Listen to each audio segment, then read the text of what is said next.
Michael Schumacher gets his 7th Formula One World Championship on a truly eventful day.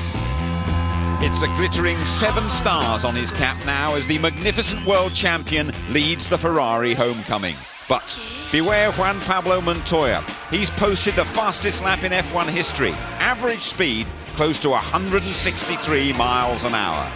Pole sitter Rubens Barrichello, for once, wants to step out of his teammate's shadow. That's a tremendous lap there by Rubens Barrichello, looking for his 2nd pole position of the season.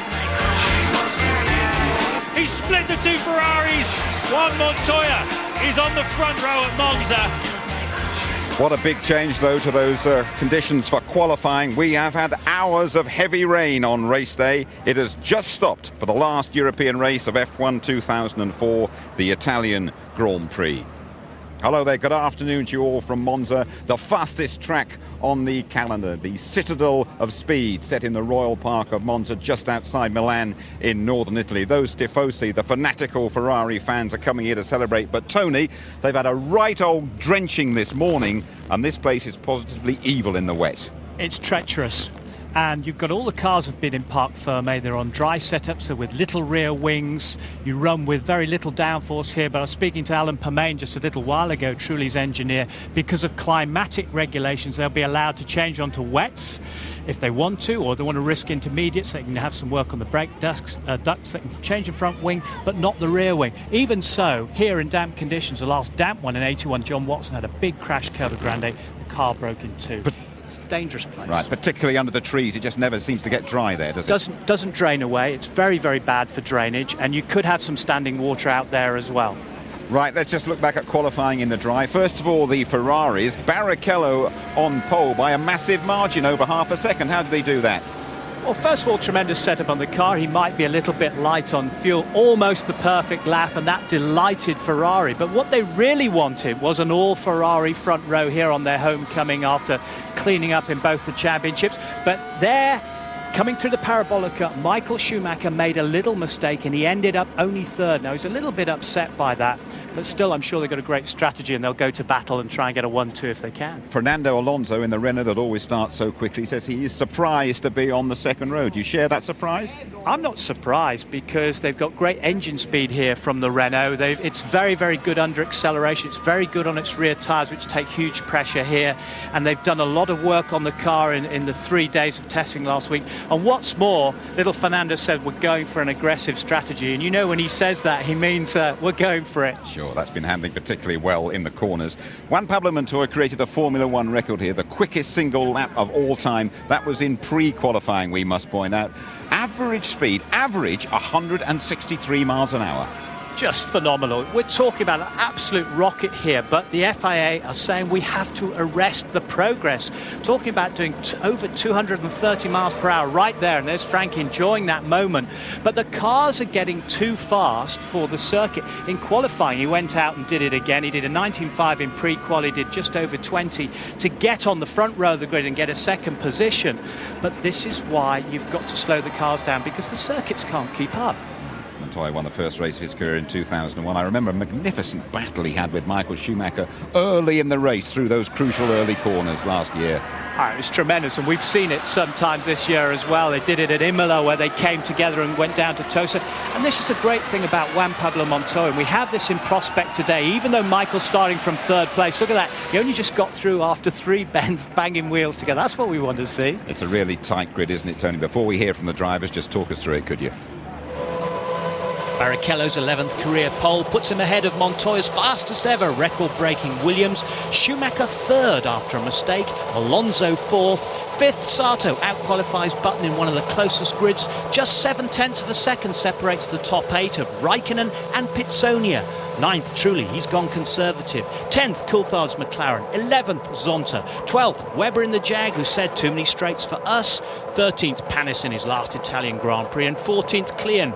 15th, Fisichella said he was too conservative. 16th, his Sauber teammate Massa. 17th, Pantano ran wide at Ascari. 18th, Bruni's Minardi. 19th, Paul Baumgartner, a chicane penalty and chassis write-off. And last, Heidfeld after 2 engine changes.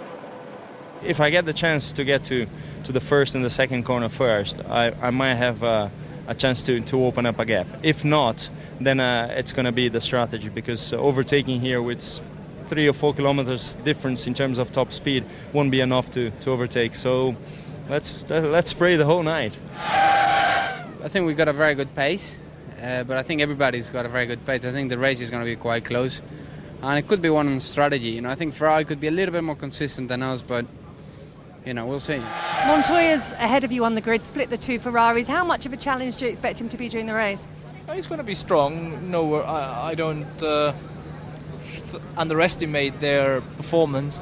Though on starts we looked very good, particularly against them. So I hope we're going to be leaving the first 2 corners 1-2. It's very difficult here in Monza to get the maximum, because you run over the curves a lot, and it's difficult with this level of downforce. But yeah, I think it was a clear lap with no mistakes. I had a little bit slide in Ascari chicane, so it cost us a little bit. But even so, I think 50 is a good position.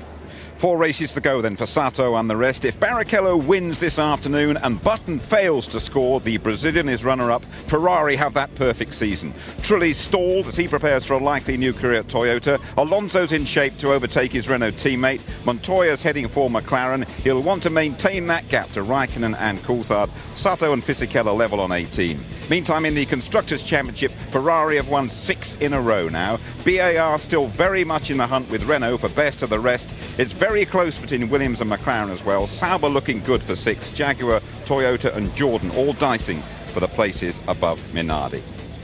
Well, now your chance to experience one of the rides of the season. It's in the dry as well. Martin Brundle's on board with today's pole sitter Rubens Barrichello, the only man to have finished every race this season. It's flat out, pedal to the metal for over 70% of the lap, top speed just shy of 225 miles an hour, and mind those body-jarring curves. 3.6 miles ahead of us then for Rubens Barrichello's 11th pole position in Formula 1, 227 miles an hour, looking for your braking point into the first chicane. Just snatches the front wheel, he's on the ragged edge of retardation, clean over the curbs, straighten the car up, brilliant traction, heading into the Curva Grande, about 150 miles an hour already, 180 on the exit, 210 before he gets down to the second chicane in the shadow of the canopy of the trees. Heavy braking then, down to about 70 miles an hour, neatly balancing the car over the curbs. The 2 Lesmos ahead, 100 miles an hour through the first one. It's all about smoothness and balance and using all of the track available. You've got to be very accurate in the second one, which he is. Now he's accelerating gently downhill initially before climbing up to the Ascari chicane. 215 miles an hour. Watch the grip as he launches the car into the left-hander. Superb. Direction change good. Ride the curb on the exit. Gently bring the car over to the left-hand side after the worst of the bumps. Into the Parabolica. 215 miles an hour once again. Watch this. Barely enough time to get the downshifts out of the way before the corner hits him right in the face. Straight back on the throttle pedal. Start-finish line ahead of him. It's about now. He's wishing he'd have carried a lot more fuel. He's so much faster than anybody else. Hindsight is a wonderful thing, but he starts from pole position. That track will be a very different proposition today. The Monza podium is absolutely great, by the way. Stretches out over the crowd, and Rubens Barrichello's been on it for the last 3 years. Well, this weekend we are meeting the McLaren team here on ITV F1. We really do mean meeting the team as well. David Coulthard's your host.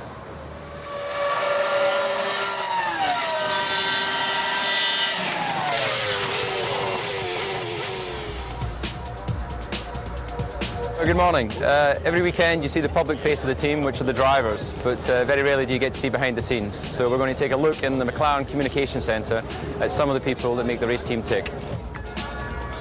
Well, as we walk inside the impressive atrium of the Communication Centre, we start off with the tyre support crew, and there you have Steve Cook, or his nickname of Tats, as you can see from his arms. Looking very proud at the front there. We move on to the data acquisition guys. They're all the boffins, so big heads and small bodies. Race engineers standing up there above everyone else, you know, ready to be shot down if they make any mistakes in strategy. Mercedes Ilmore on the right-hand side, we have Tim White, my race engineer. And on to the most important part of the team, we have Absolute Taste. They make sure that the whole team is well fed and watered.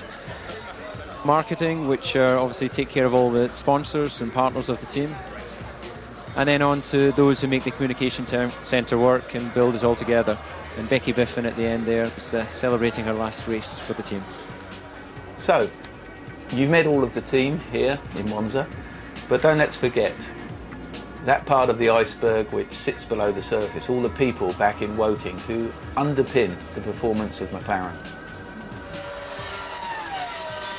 Aside from support for the cars, McLaren makes sure its drivers are looked after too. Mark Arnell is Kimi Raikkonen's personal trainer and knows the driver dubbed the Iceman better than most.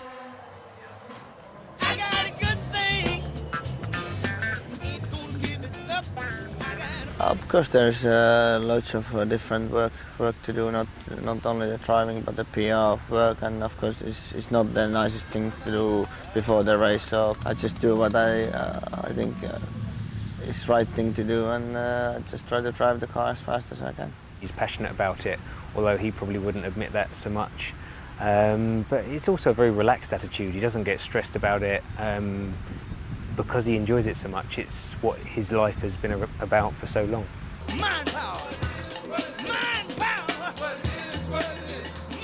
I don't need anyone to telling me what I should do or what I shouldn't do, and they don't need to try to push me to drive as quick as I can. You can almost see it sort of looking into his eyes that what he's concentrating on is the driving, the circuit, and it's very difficult for other things to penetrate that, which I think is a massive asset. I'm a greedy man. Greedy man. I'm a greedy man. All of us are different, so I feel maybe very excited inside, but maybe I don't want to jump around there and do what I think is the right for me. Kimi wants to be the best he can be. He wants to win races, he wants to win the championship, and that is his goal and that is his focus. And I'm sure one day when he wins the championship, you might see him smile more on the podium. But of course it hurts on that moment, but I don't think it too much, because what can you do? You cannot change it anymore, so it's just wasting your energy. Initially, he'll show his frustration, but within 15 minutes to half an hour, he's normally quite relaxed about it. I got ants in my pants and I need to dance. Come on. It's nice to do. Of course, some days you don't feel like you want to do, and then I don't do it, and it's easiest then. When we're training together in terms out on a bike or running or whatever else, it gets a little bit more competitive, and he wants to win, as he does with everything. On a bike ride, I'm normally watching his little butt disappear into the distance, and maybe running, things like that. It's a different story.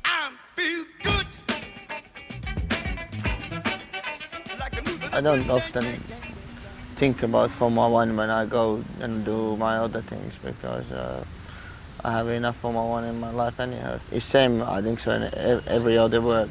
You cannot just work, you need to have your own time also, so it's important. He wants to have a life of his own as well as have a life in Formula One, and in some respects that's quite difficult to have, because you've got the racing, you've got the testing, you've got the promotions.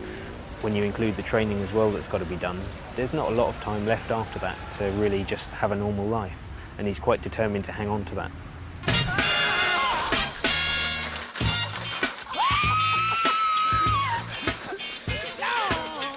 I'm happy what I'm doing, and I make my own decisions. So I'm not going to try to be like someone else.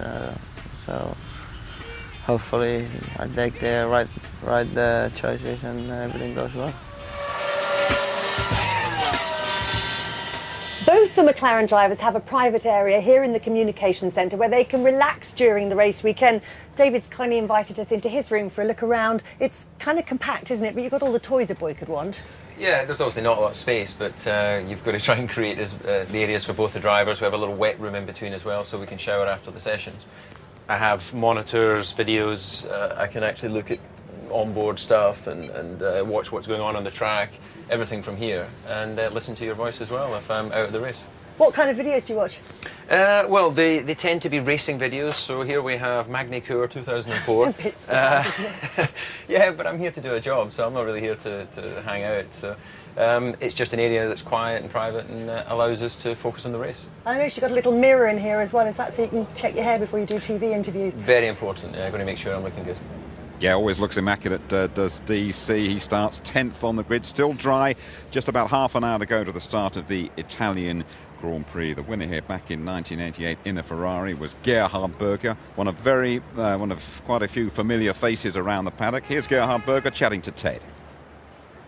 Gerhard, what is it like driving around here in the wet? Well, it's quite difficult because you still have to run quite very low downforce.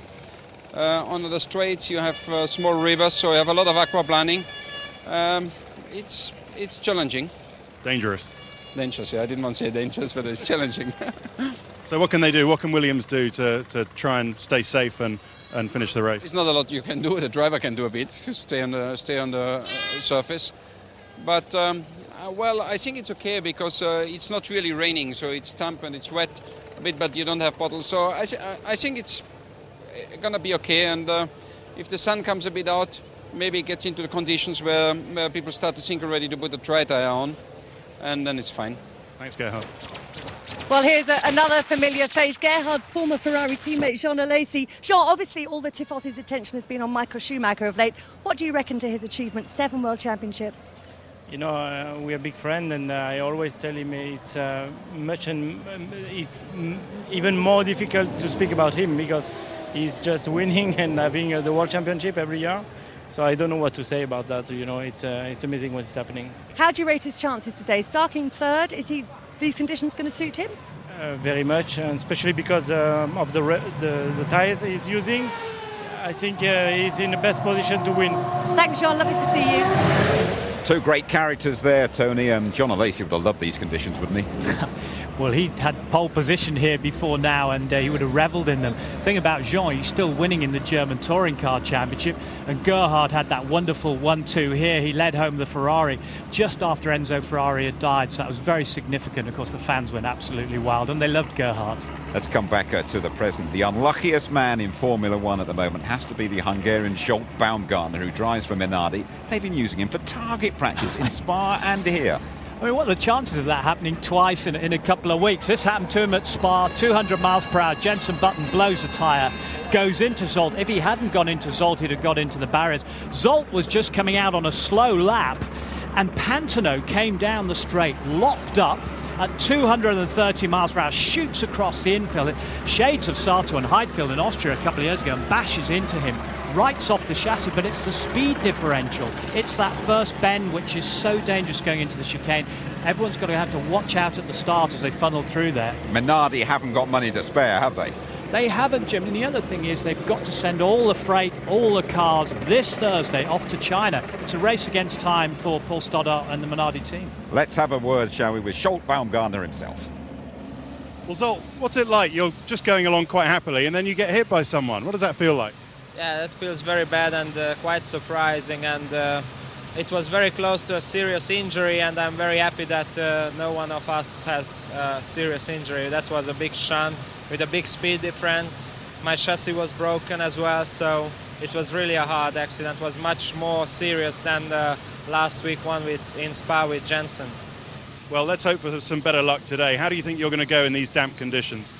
For us, it doesn't look too bad in damp conditions. We were quick in wet situation in Spa, quicker than usual, and I hope we can be quicker here as well. So I hope to stay in front of some of the cars who run Michelin.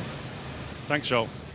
Yes, Zsolt Baumgartner starting down the back of the grid. Plenty of support for Minardi, Italy's second team. Well, here in Monza, it's been announced that Olivier Panis' racing career is coming to a close. The 38-year-old Frenchman will no longer be driving that Toyota. He starts 13th this afternoon.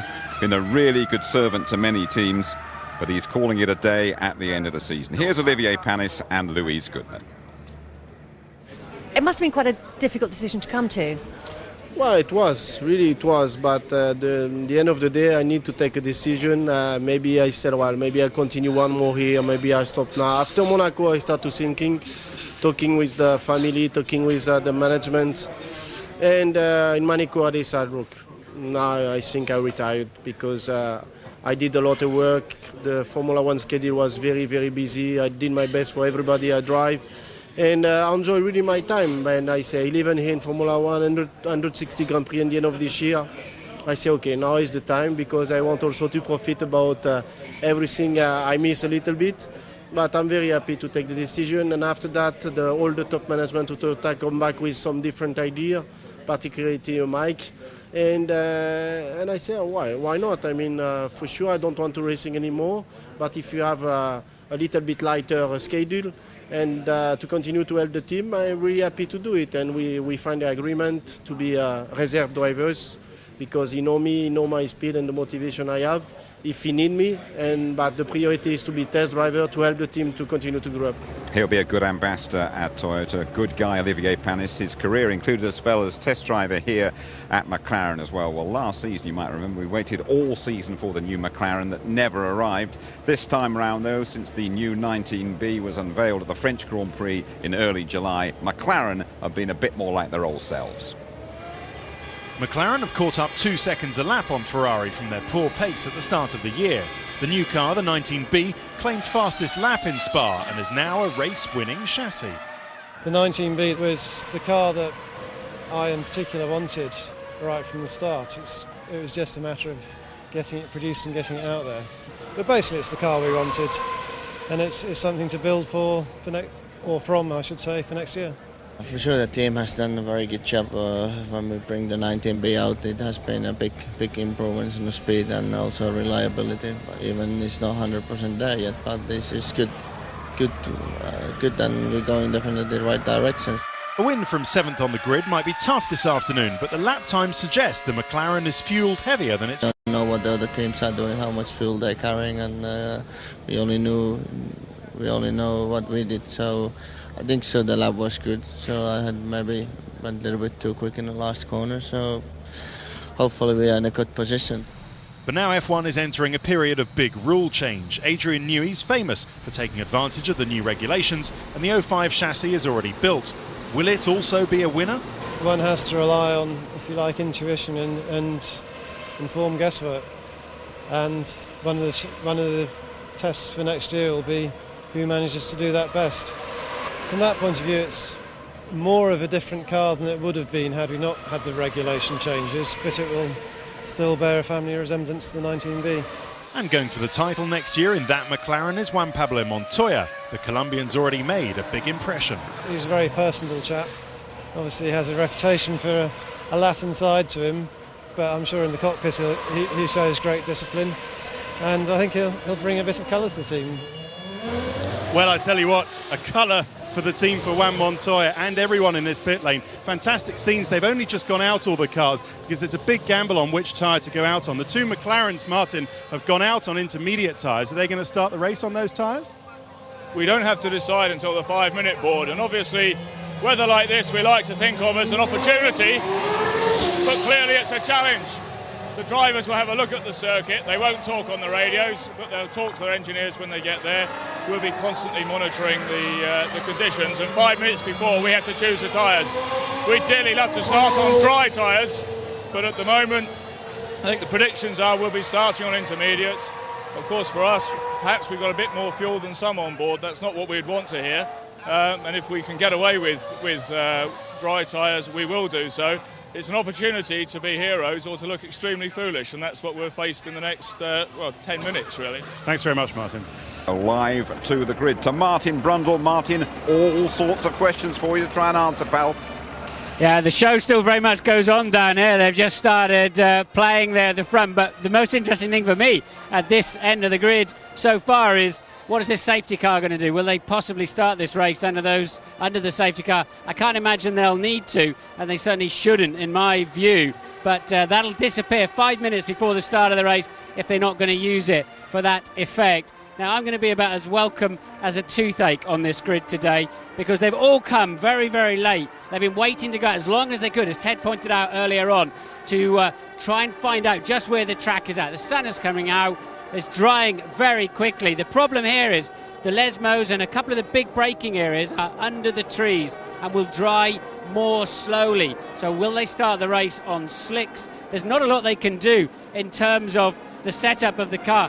climatic conditions have been announced as changing. So as David Coulthard said in his email answer, they can change the brake duct, they can change the radiator ducting. I don't think they will anyway, because it's going to be warmer later on, and they can change the angle of this front wing.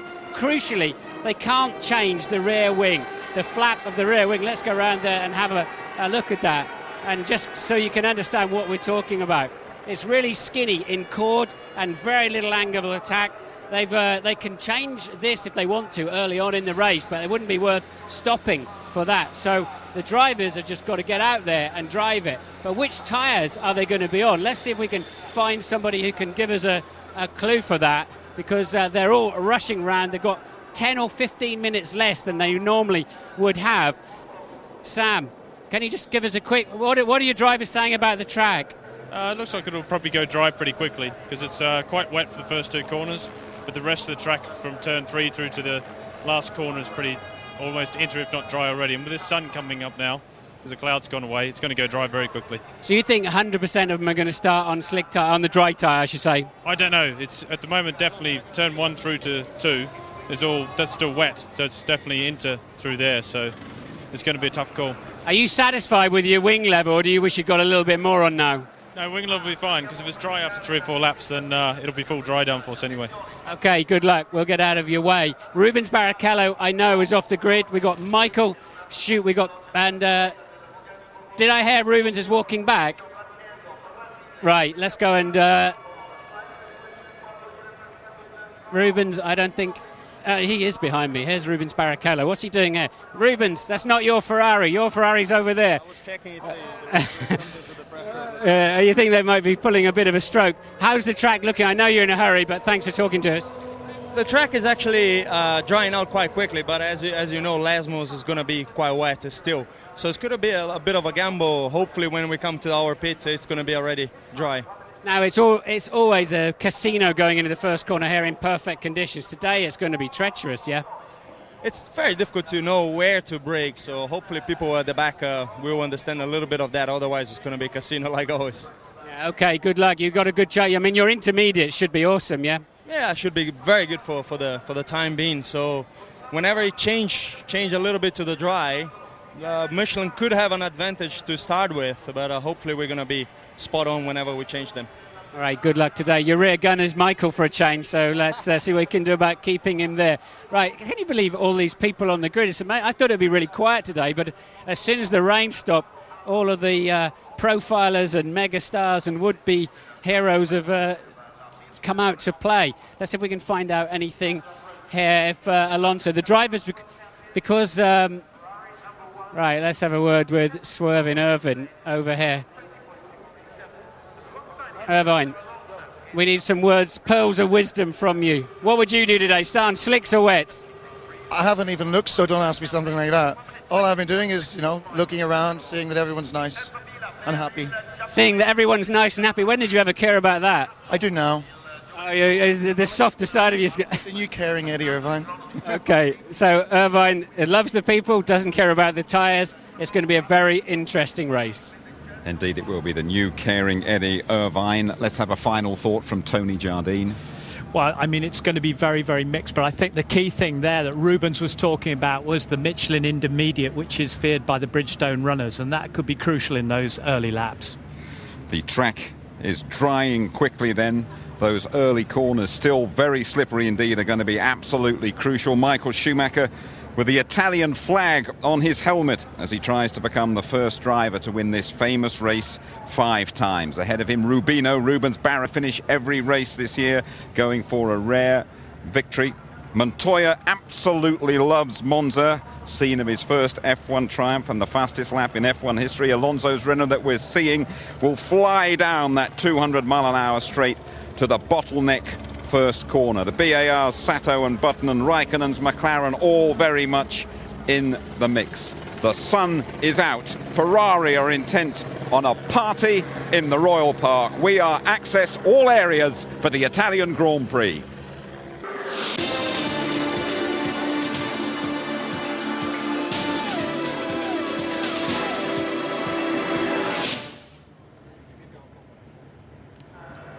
It is the last European race of the season, round 15. 53 times round the quickest circuit on the calendar, Monza, always unpredictable and a notorious car breaker. That's the real danger today. Martin Brundle and James Allen await the pleasure of your company for the Italian Grand Prix. James. Thank you very much indeed, Jim. You can see the heat haze, the sun glistening off the bonnet of the safety car, and I can tell you an hour ago it wasn't like that at all. There was rain falling down here from 7:30 this morning right up until about an hour before the start of this Grand Prix. But now it's more traditional Monza site that we have. Sunshine, that beautiful wide pit straight, reasonable sized crowd here, and a big question mark hanging over every driver in the field. Should I start on wet tyres this afternoon? There is rain, as you can see, down that main straight under the braking area for turn 1. We go from 220 miles an hour down to just 50 miles an hour in 3 seconds, over 4 Gs of deceleration. And if you've got slipperiness under the wheels, you can imagine what might happen. Should I go for the drive? Should I take a gamble in the first 3 or 4 laps of this race? Because undoubtedly it's not going to be long before a dry line emerges in that part of the circuit, and we already know that the second half of the lap is bone dry. The line is there. We've already seen tyre changes on the grid. Looking out of the window, I've seen both the BARs making changes. I've seen one of the Renaults and Kimi Raikkonen's McLaren as well. We don't know what's under the tyre blankets that they've put onto the cars, but either way, there might be 1 or 2 brave people out there just going for the dry tyres early on. Now, Ferrari don't really have that luxury. They're on the Bridgestone tyre here this afternoon, and their dry Bridgestone isn't quite so good. It's much more sensitive to a damp track than the Michelin. Remember Indianapolis last year? Michael Schumacher in real trouble against Kimi Raikkonen as the track dried out. Also Brazil last year. What a lottery that was in the wet, dry conditions. So, as I say, tremendously exciting afternoon in prospect. We've already had a momentous weekend. Rubens Barrichello setting the fastest ever pole position lap. There it is, 1 minute 20.089 for an average speed of 162 miles an hour around this circuit. Quite tremendous. He's been bridesmaid all year. Is this his opportunity to grab his first victory of the season? Alongside him, Juan Montoya, splitting the 2 Ferraris. Michael Schumacher made a mistake yesterday in qualifying. Montoya took advantage, and he said last night after qualifying he was going to go on the attack here this afternoon, as he did 12 months ago against Michael Schumacher. Lots of question marks. But Martin, certainly Montoya, the furthest forward of the Michelin runners. Will he take a gamble this afternoon? Certainly, as I say before, on a drying track that you'd have to favour the Michelins early on, wouldn't you? Absolutely, especially as he's got Alonso right behind him on the grid, the fast-starting Renault, who surely is going to spoil Michael Schumacher's fun down to the first corner 2 in acceleration. We don't know yet about braking because, as you pointed out, it's going to be slippery down there. If I was a team manager, I'd have at least one of my cars on slicks, on the dry tyre. They're grooved, of course, now, but we still refer to them as slicks effectively. But if I was a driver, and these are such difficult days as a driver, I'd love to be down there every day of my life, except days like this where I probably wouldn't change my microphone for a steering wheel, because it is, as we said earlier in the programme, it's 0 to 0 stuff. It's dangerous.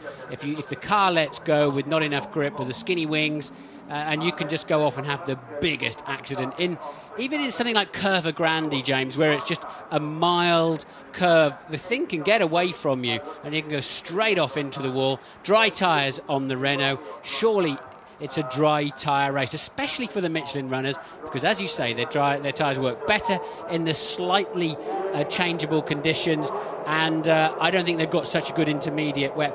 But if those drivers that put inters on, if those people that put inters on go and take 20 seconds out of you in the first few laps as you're tippy-toeing around, they've got a pit stop in their pocket anyway. That's the challenge they're all facing, and that is the pole sitter on the intermediate tyre, and Michael Schumacher behind him on slick tyres. So Ferrari have gone 1-1. We haven't seen the Ferrari of Michael Schumacher yet, but I'm led to believe he is on the dry tyre.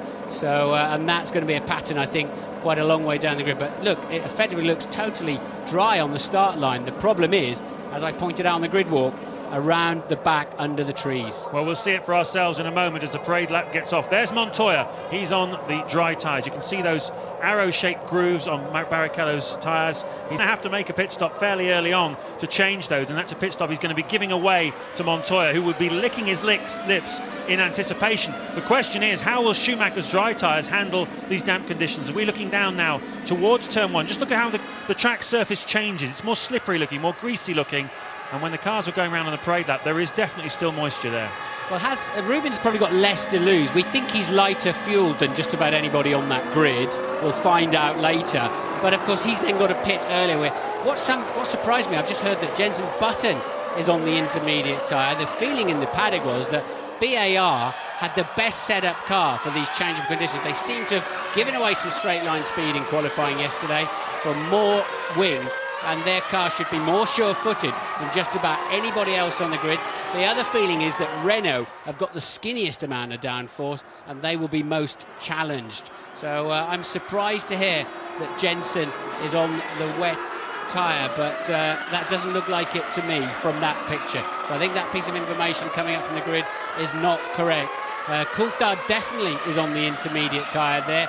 The Toyota dry tyre for the Jag, dry for the Toyota, dry for the second Jag of Klein, and dry for Fisichella, but intermediates on the Bridgestone on the Sauber there for his teammate Felipe Massa. So you see both the Bridgestone front-running teams have split their choices, with one driver on dries and one on intermediates. Very, very interesting situation, and of course a supreme test of the driver's skill, whatever tyres they're on, in the early stages of this Grand Prix. Yeah, well, you've gone to the grid. I've been there many times. You've gone to the grid. The circuit looks 50-50.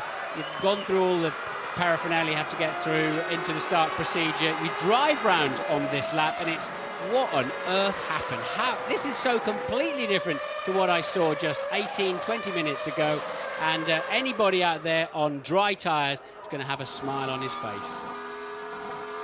Well, as Martin was saying, the feeling in the paddock that Rubens Barrichello carrying less fuel than his teammate Michael Schumacher and than the other cars around him. Indications possibly that it's perhaps only a couple of laps, so maybe Rubens has been a little bit compromised here. But we've seen in the past people going out on the wrong tyres. Remember Williams a few years ago at Monte Carlo, fairly wet track, went out with slicks and they were absolutely nowhere. Jacques Villeneuve, one of the drivers on that occasion. Very easy to get it wrong. 53 laps then of this majestic circuit, 190 miles in total, and this slightly damp conditions pretty likely to mean it won't be the fastest race in history. We had last year the fastest Grand Prix in history, and with rule changes coming next year to slow the cars by as much as 5 or 6 seconds a lap, there was a feeling if it had stayed dry today this would be a fastest ever Grand Prix that might stay a record for a long time, but perhaps these damp conditions might spoil that. Well, we'll keep an eye out anyway. If I was Coulthard now, I'd go in the pits. Start on slicks on the dry. I keep calling them slicks, sorry. Start on the dry tyres from the pit lane, and I half expected Rubens to do the same thing. This is a dry tyre condition. That's Nick Heidfeld. He had to qualify yesterday in the spare car, but he switched back to his original race car, which is why he's starting with the pits. And Coulthard has followed Martin Brundle's advice. Top of your screens, David Coulthard has dived into the pits to put on slick tyres and presumably change his refuelling as well. The rest of the field coming round to form up on the grid. Can't see anybody else having dived into the pits. Coulthard rolling the dice then. Starting 10th place originally, David Coulthard. There you can see the gap on the grid where he was. Apparently there's some problem fueling the car there of David Coulthard. They're not allowed to fuel it until the race is started, of course. Absolutely.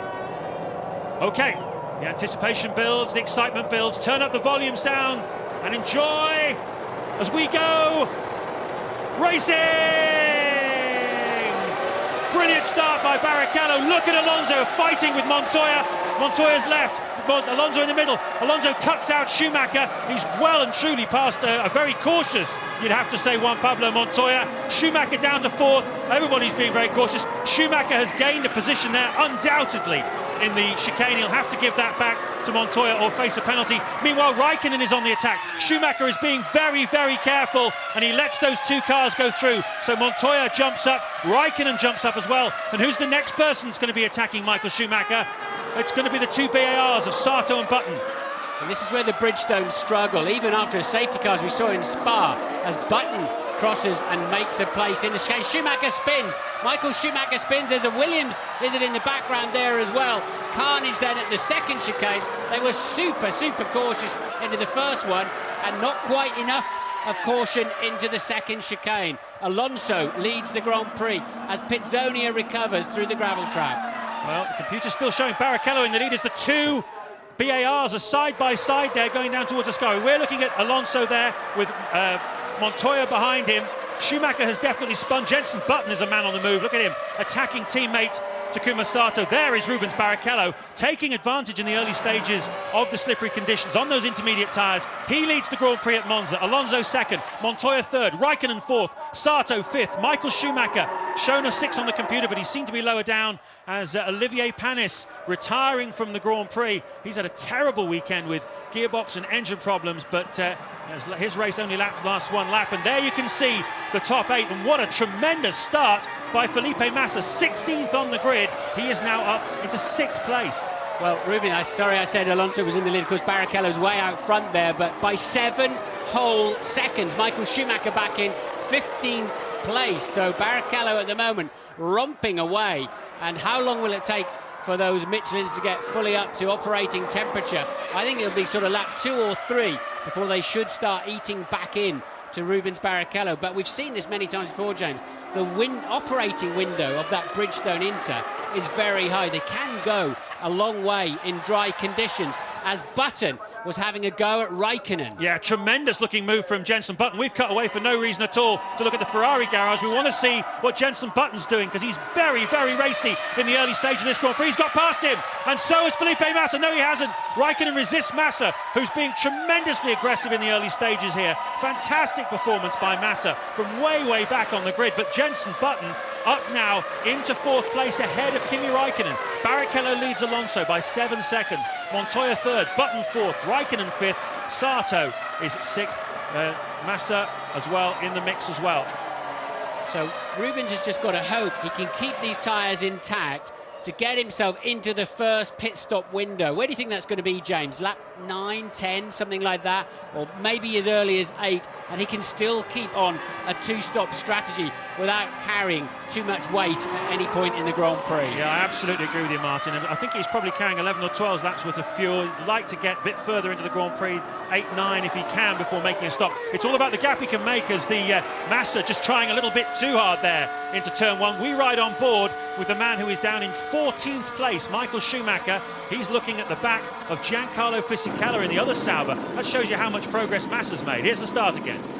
And then Michael Schumacher then super cautious. Look, he's now back into 4th place. Alonso on the attack. It's Barrichello with the best tyres at this stage. He's got the confidence to go in. Look, doing pedestrian speed. Schumacher jumps across the second chicane, gained a place, but gave it back to Montoya immediately. On board with the Renault then. And one day he's going to be popped up in the air, flying in the sky, because he's always pulling that stunt on the at the start of the Grand Prix because of the brilliant characteristics of that car away from the line. But it works out yet again for Alonso. And this then is Schumacher spinning out, and I think others then in sympathy following suit. Michael Schumacher is down in 14th place as we speak. Yes, and poor Olivier Panis was a victim of that. You could see he was one of the people that fell foul, as Button now has a look at Montoya. Martin Brundle mentioned how the BAR was set up in qualifying yesterday, a little bit more towards the dry settings, and he's obviously making use of that, Jenson Button, attacking Juan Montoya. And right. Meanwhile, Fernando Alonso is getting the hammer down. 1:27.9 that last lap. It seems as though we're getting into the territory now where the dry tyres, he's now almost 2 seconds a lap faster than Rubens Barrichello, starting to haul him in. Barrichello's going to have to start thinking about changing tyres. Yeah, it's the point we talked about. It was lap 3, and the dry tyres are up to temperature, and the driver is up to full confidence and knowledge level. And we should see very quickly hauling Barrichello in now, and the smile will be disappearing off Ruby's face as Montoya, on a very strange line, compromises himself, gets it out of shape, and Button takes him as if it's candy from a baby. And Montoya, I don't know why he was going so defensive into that corner. Button was nowhere near overtaking him. No, he certainly wasn't going to try it, was he? He was quite a long way back. You can see it was still quite slippery all the way through that section. That's the section which will take the longest to dry out here this afternoon. Montoya lost momentum then through the Lesmo bends, and you can see that Raikkonen, who managed to keep his average speed up, is now right behind Montoya, who is building back up to speed. Teammates next year, of course, within McLaren, and has Raikkonen got the momentum to get past Montoya on the run down to Parabolica? Doesn't look like it. Okay, Barrichello led by 6.6 seconds. So far on this current lap, he's 2.1 seconds slower, and over the line they go. It's nearly 4 seconds by the end of the lap. Alonso took 4 seconds out of him, and no wonder he'll be past him on this lap. And Barrichello then, it hasn't worked. He hasn't got in to a sensible pit stop winner. Don't think he's out of the equation altogether today, but that seriously made his afternoon difficult. Going to cost him 26 seconds to come in the pits and get back out again. He will return probably somewhere around Gianmaria Bruni in 11th place. So both Ferraris will be out of the points in the early stages of the Grand Prix, and a lot of work to do from here for the team which clinched the Constructors' Championship and the Drivers' Championship recently, and for whom this weekend was supposed to be a celebration party. At the moment, the man in the pound seats is Alonso. Button looks also very aggressive, 5 seconds behind the Frenchman, behind the Spaniard, as he comes up now to grab the lead off Rubens Barrichello. We cut away to look at the battle between, here we go, Alonso then for the lead in the Renault. It's candy from a baby, straight through into Ascari. Rubens Barrichello has to give way, and he will have to come into the pits, because that is the lead well and truly gone. Yeah, it's like trying to nail jelly to the wall when you're driving on tyres that have gone off. The rubber, the heat is generated by the rubber moving around. As soon as those tread blocks start moving, you're struggling. This is Coulthard fighting with Michael Schumacher for 13th place, and we cut away just at the juicy bit. So I'll keep an eye on that one. We don't know how that ended up. Alonso does now lead the Grand Prix. Ted Kravitz has news for us. Rubens Barrichello comes into the pits. Those intermediate tyres are so worn down. He puts on the dries. He's about 6 laps too soon for his first stop. There he goes. What's the time on that? 6.9. That's not a bad stop, but he is seriously compromised. David Coulthard, while you're down there, might well have a problem at his next stop with his fuel flap. He couldn't open it when he was refueling in the pits. Okay, then now let's re-stop here, and Alonso was 5.5 ahead of Button. Massa pits with, he must have had the intermediates on. So Alonso, how is he doing? He's quicker than Button in the first sector anyway, so he's stretching that lead. Montoya up to 3rd, Raikkonen 4th, Sato will be up to 5th, then Trulli, Clean, Webber, Fisichella will be 10th.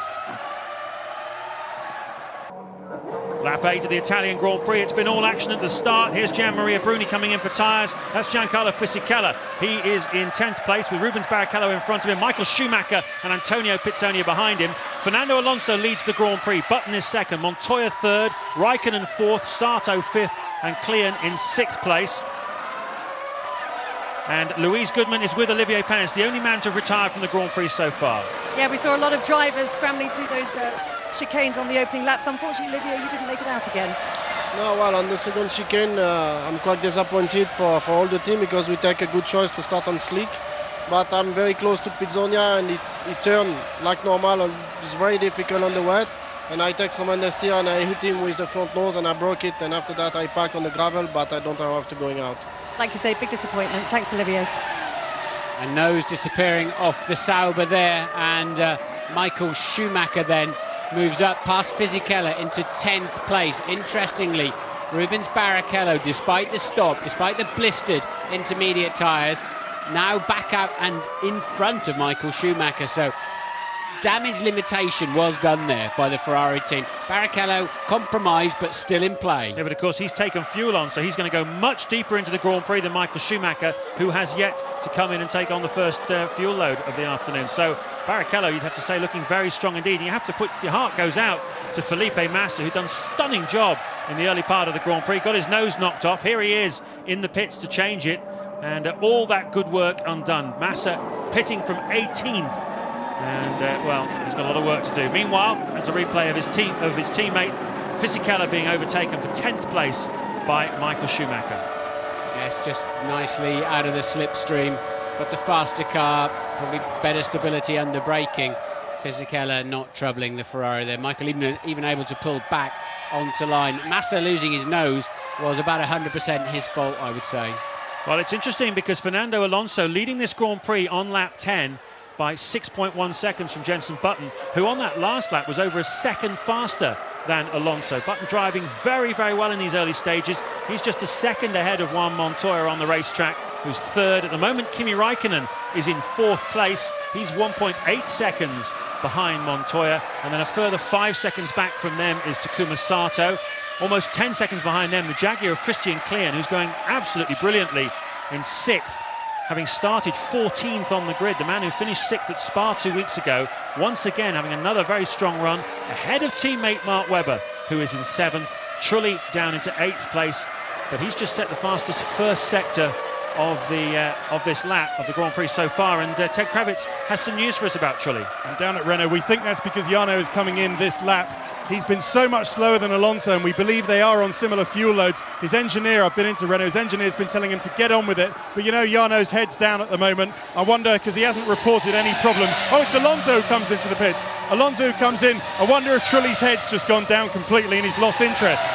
The race leader pits then on lap 11, Fernando Alonso. So Jenson Button leads the Italian Grand Prix at Monza in the BAR Honda, with Juan Montoya right behind him, who has just set the fastest lap of the Grand Prix so far. He has closed to within half a second of Jenson Button. There he is. That's what half a second looks like at almost 200 miles an hour as Button comes down to the Variante Roger, the Roger chicane, the second chicane on this lap, and a real dogfight here in prospect between Jenson Button, Juan Montoya, and just behind them, Kimi Raikkonen. Yes, I don't know if Coulthard's had a problem. He's back down to 14, but very tight at the front. Trulli, all of a sudden, has found pace. He was the fastest man of anybody in the first sector last time around, so his performance very much up and down in this Grand Prix. Montoya is the man with the most confidence at this stage.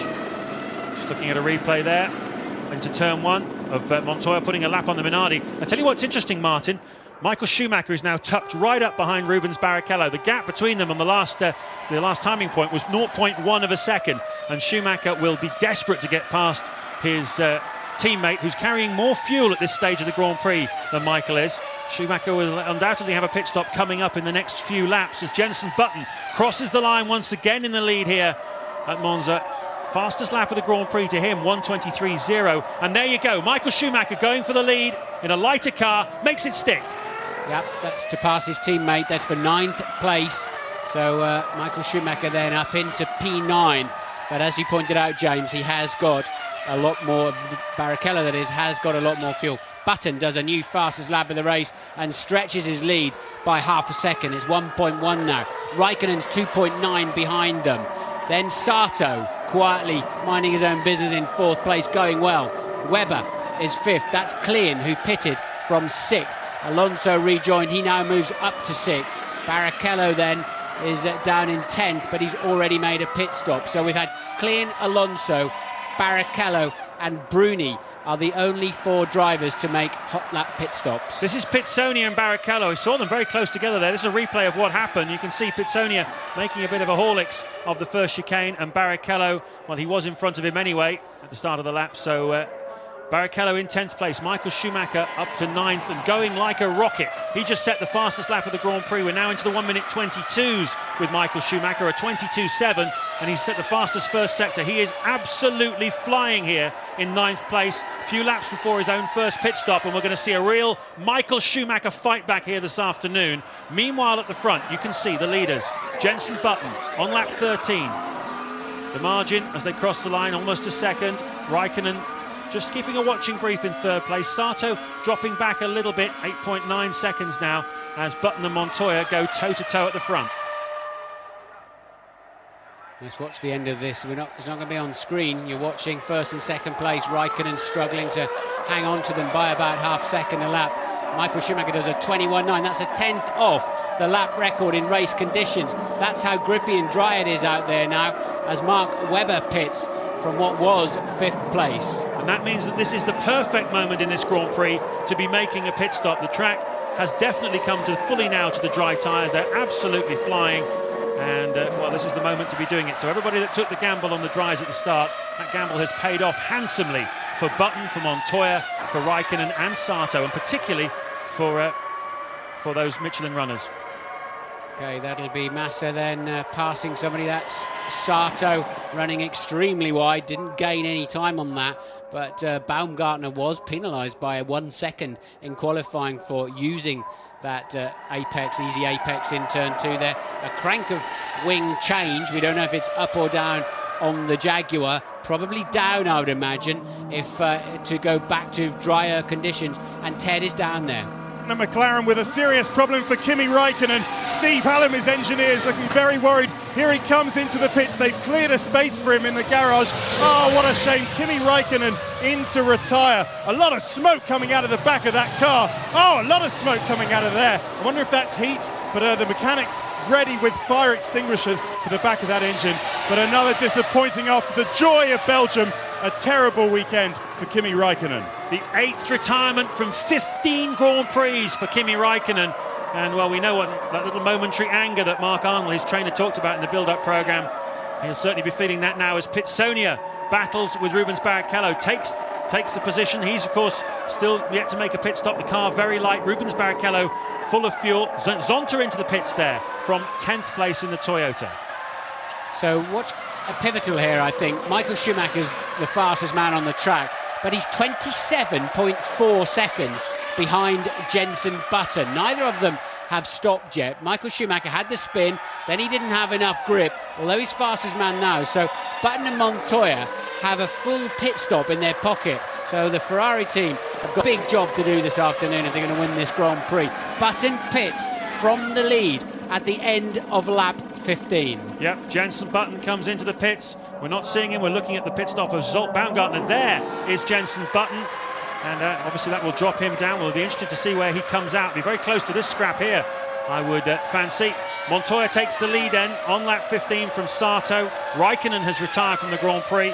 We're not watching Jenson Button stop, but we'll see him where he emerges. There he is, just in front of this ding-dong then, between Alonso and Michael Schumacher. That's Button, that's Michael Schumacher, takes the place from Fernando Alonso. Schumacher then up into 2nd place, because Montoya has been in the pits as well. So pivotal there for Jenson Button. He managed, as we said, he got a pit stop in his pocket, he just got back out in front. So the big question now is how much further can Michael Schumacher go in this race? And it does rather tell a story of yesterday's qualifying, doesn't it? Michael Schumacher then has gone a long way into this race before needing fuel. Certainly has. We speculated he might have been carrying fuel. We did see him make a mistake in the Parabolica, those of you watching with us, but fuel clearly part of the reason why Michael was slow. Button then has a heavy car, just had a pit stop, new tyres as well. Michael Schumacher in the sweet spot, the car is light, a stop is imminent, the tyres are well worn in. He's got to try and pass Jenson Button. He wants to attack and make as much space up as he can. Will he go for the lead, or is he going to make his pit stop? Is Ross Brawn going to bring him in, knowing that passing Button might be quite tricky in the current conditions? Button driving absolutely beautifully here this afternoon, and we've got lap traffic, both the Minardis there to get around. And critically, Schumacher just makes it on the entry to Parabolica past the lap traffic. And will he pit this time? Will he peel off right? Yes, indeed he does. So steaming then into the pit lane. And Louise is with Kimi Raikkonen. Yeah, Kimi, a fiery end to the Grand Prix. Big disappointment for our featured team. Yeah, we had some problem with the engine, so I needed to stop. What were the conditions like out there beforehand? How quickly did it dry out? We're still a little bit wet, but it was okay. Thanks, Kimi. Not looking forward to talking to Ron Dennis later on. He's with us on the pit wall through the Grand Prix. But Kimi giving the team quite a lashing in the press, or reported to be anyway, for lack of reliability. And he'll be leaving the track another unhappy man. So Michael Schumacher comes out behind Mark Webber there, you can see in the Jaguar, and Webber was in 10th place, so that puts Schumacher back 10th in this Grand Prix, around about 26 seconds behind the race leader, Jenson Button, at this stage of the Grand Prix. So Button at the front, Alonso, Montoya, Michael Schumacher has been into the pits as well. Fast and furious stuff here at Monza. Lap 18 of the 53-lap Italian Grand Prix. We've got, what, 3 guys who could win this Grand Prix this afternoon. Jenson Button going like a train at the front. He is 3 seconds in front of Fernando Alonso. Juan Montoya is in 3rd place. He's 1.7 seconds behind. And Rubens Barrichello, he could still win this Grand Prix as well. Ferrari, he is 4th, 3.4 seconds behind Juan Montoya. Then it's Giancarlo Fisichella in the Sauber, who's had a terrific start to the Grand Prix, but has yet to make his first pit stop. He's the only man yet to make a stop. And Takuma Sato is in 6th place in the BAR. David Coulthard 7th, Mark Webber 8th, ahead of Michael Schumacher, who's right up behind the Jaguar driver at the moment. But critically, Martin, Michael Schumacher 28.5 seconds behind race leader Jenson Button, and he's on an identical strategy, it seems. Yes, you'd have to say it's a question of how far Michael can get up the pack today rather than can he win the race.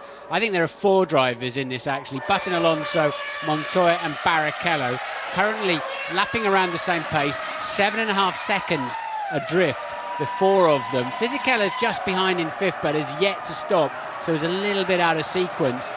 Sato's 6th, going quite well but needs to pick up his pace if he wants to join and make it 5 potential winners, but still only 10.9 seconds, and that is Michael Schumacher trying to get up the inside of Mark Webber into the first Lesmo. Webber having absolutely none of it, and Michael Schumacher then his relentless pursuit of the leading pack. Remember, he spun on the first lap, didn't have enough grip on the dry tyres on a damp track and really struggled, lost a lot of pace. Now he's coming back, but it's been held up behind Webber's Jaguar, and Webber just driving the wheels off that thing. Good stuff. Certainly is. Certainly the first Lesmo, not a place you see many people trying to attempt an overtaking manoeuvre. A lot of people thinking, having won his 7th World Championship, Schumacher might not be taking too many risks this afternoon, but they don't know Michael Schumacher very well if they suggest that. There's Fisichella then, from 6th place in the Sauber, last of the contenders to make a pit stop. 8.4 for him, back out on track.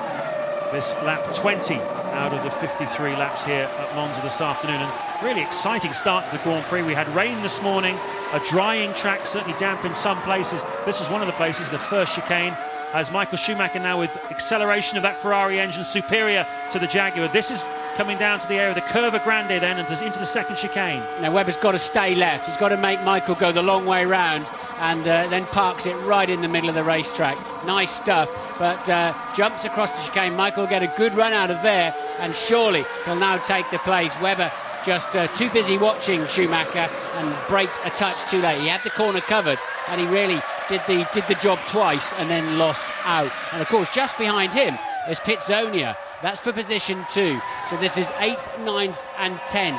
Coulthard is 7th. He pitted at the end of the warm-up lap. We don't know how much fuel he put on the car. And will he go for a long run this afternoon to get the McLaren well into the points? We'll see where Fisichella fed back into the system as well. And there we go then. That is Webber having covered the bases on the way in, slow on the way out of the second chicane. And Michael Schumacher actually puts his hand up and says, thanks. I don't think Mark Webber intended to let him through. Well, Ron Dennis is joining us, the McLaren Meet the Team this weekend. Ron, thank you very much for joining us. First of all, a tricky decision at the start of the Grand Prix, which tyres to go with? Yeah, we were a little bit overcautious, but I think we've switched our strategy. Well, we have switched our strategy to take advantage. You can see David's pace, and pretty clear that we only have to stop once, so it's not too bad shape. What's your overview then, Ron, of the strategies of everybody? Clearly, Button is on the same sort of strategy as Michael Schumacher, but the front runners, how many men can win this race in your view? Well, it's still pretty open. I think Michael's got a hell of a lot of work to do and a lot of cars to pass, so be a pretty impressive drive, but we've seen some pretty impressive drives from him, so it's not beyond the realms of possibility. But I don't think the race has settled down enough yet to know exactly the outcome. But as you can see, the pace is all pretty consistent, and but the Ferrari's starting to pick up the pace, so they're going to be a threat, maybe even Barrichello. Ron, can I just backtrack on something you said? I know the cars are whizzing past you now, but have you moved David Coulthard back to the old-style Monza strategy of long run and one stop? So if that's the case, he's doing low 123s at the moment. He's looking pretty handy, isn't he? That's quite right. OK, so that's something to watch out for as the Grand Prix unfolds. What happened to Kimi Raikkonen's car? We had an engine problem. We lost water pressure, so the outcome was inevitable. In these conditions, engine blowing up and a slippery circuit is not a good thing to give a driver, so we decided to retire the car. Well, thanks for joining us, Ron. Hopefully we'll speak to you a little bit later on in the Grand Prix, see how David Coulthard is progressing. Ron Dennis there, the boss of the McLaren Mercedes team. As we said, we've been enjoying Meet the Team with them this weekend, seeing behind the scenes, getting to know them a little bit, a few of the faces, the backroom boys, It's been absolutely terrific.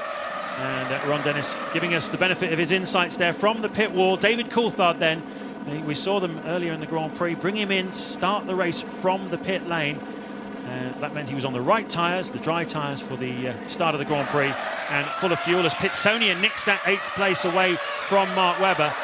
And we will keep a very close eye on David Coulthard now. He's 17.5 seconds behind race leader Jenson Button, but they both have only one more stop to make in this Grand Prix. Yeah, I hope they show a replay of that. I think Pitsonia just nailed him into the second Lesmo, which is unusual to have enough acceleration off the first Lesmo in a very short straight to get up the inside there. And Barrichello on the move as well now. Coulthard doing 23.1, that's very fast too. He's 17 seconds away from Button. Of course, this is how they used him. Johnny Herbert won the race. I think he was the first one. Benetton were the first to understand how to do that. So little tyre degradation here. The weight penalty's not so high. Just get out there and keep running as long and as far as you can. That changed when you had to run your race fuel for qualifying. So they went shorter and shorter.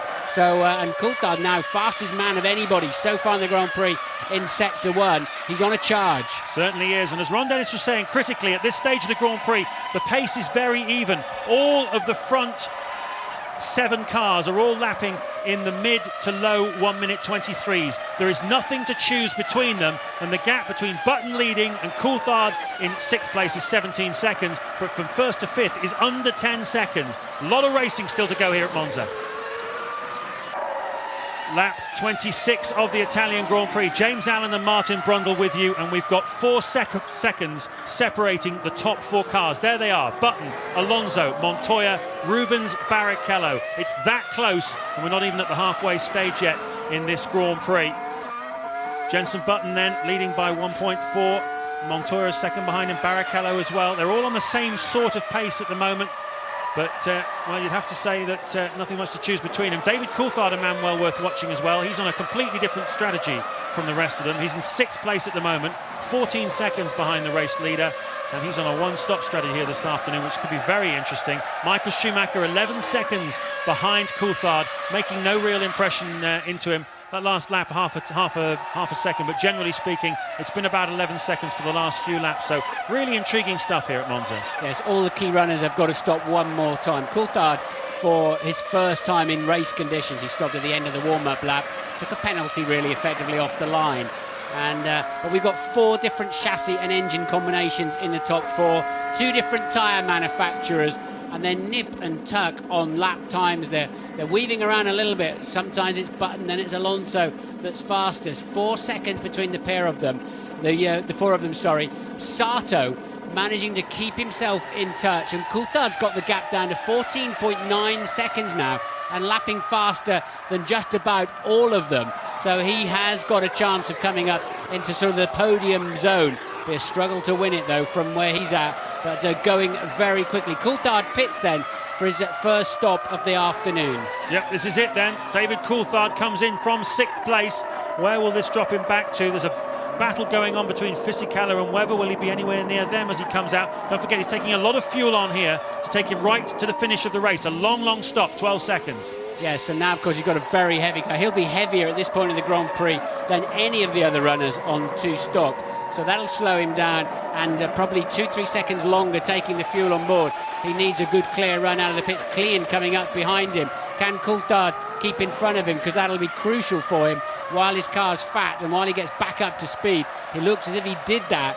So Coulthard now got to drive for his life if he wants to score some solid points this afternoon. Just to give you an idea, he's got fuel to get him to the end of the race, whereas these front runners here are 5 or maybe 6 laps away from their next pit stop. That's the huge difference in weight. Those cars running almost down to empty and fuel. Coulthard absolutely full of it. Ted, what can you tell us? Down at BAR, James, and there's a bit of concern, I can tell you. Jenson Button is slow. It might be because he's getting some traffic. His last at 23.9. Sato's last at 23.0. He's going to have to pick up this pace if he's to win this one.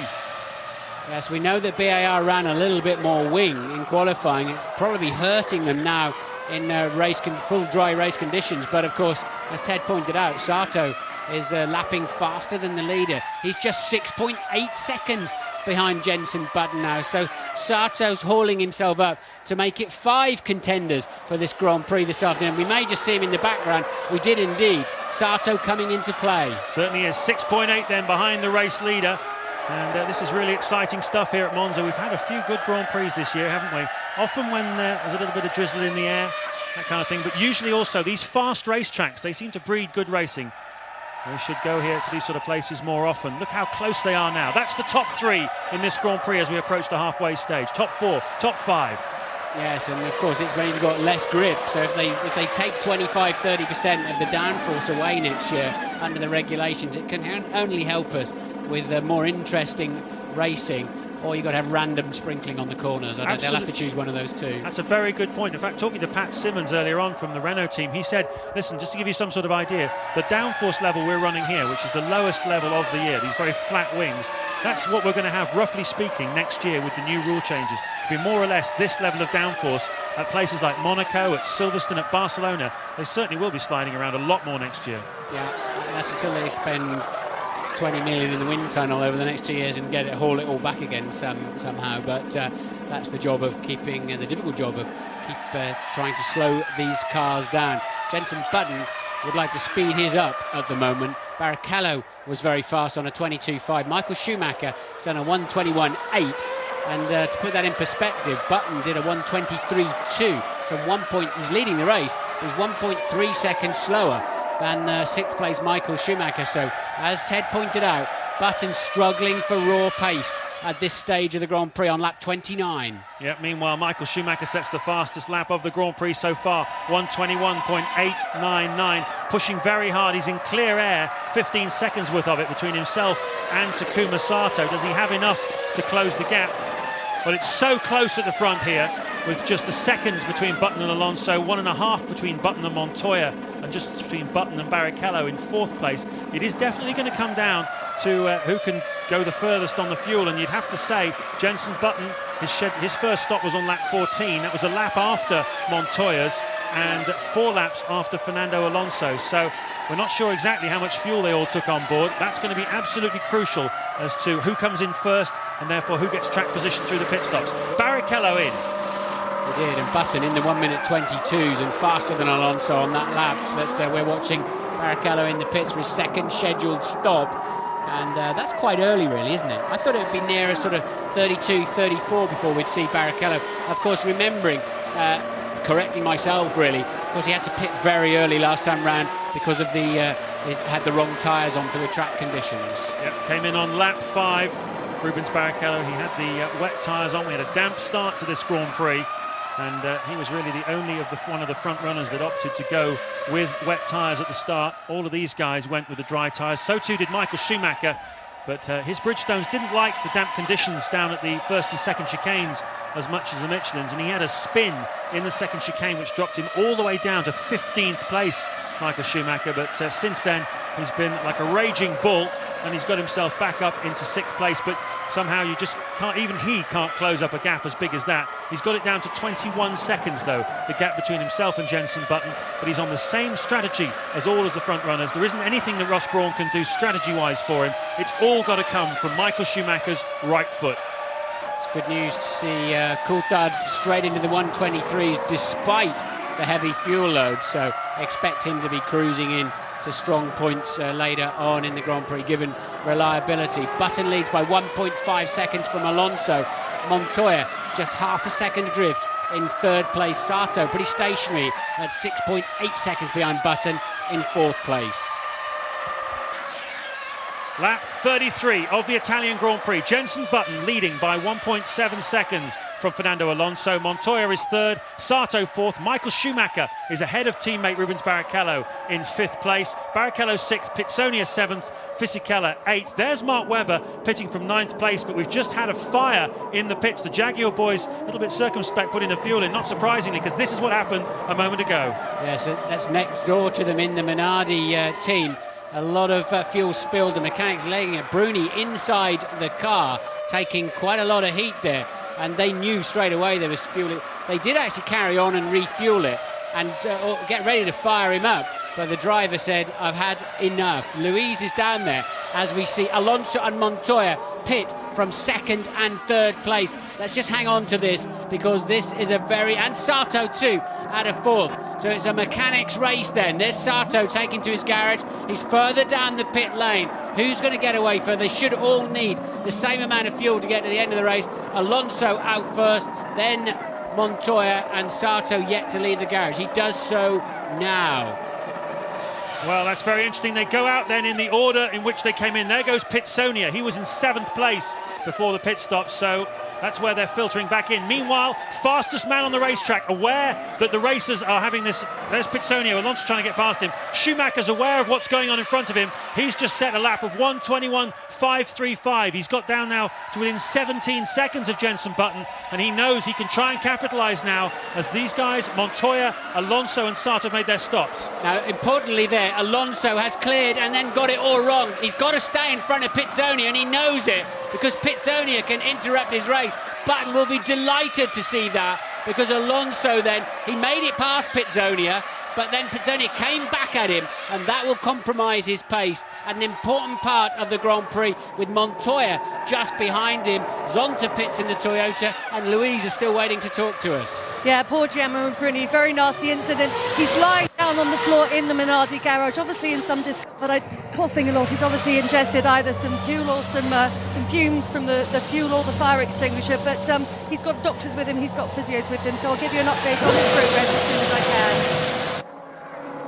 There we go, Jenson Button has a pit stop. That's the crucial one. It all went so well for BAR. Where does he come out?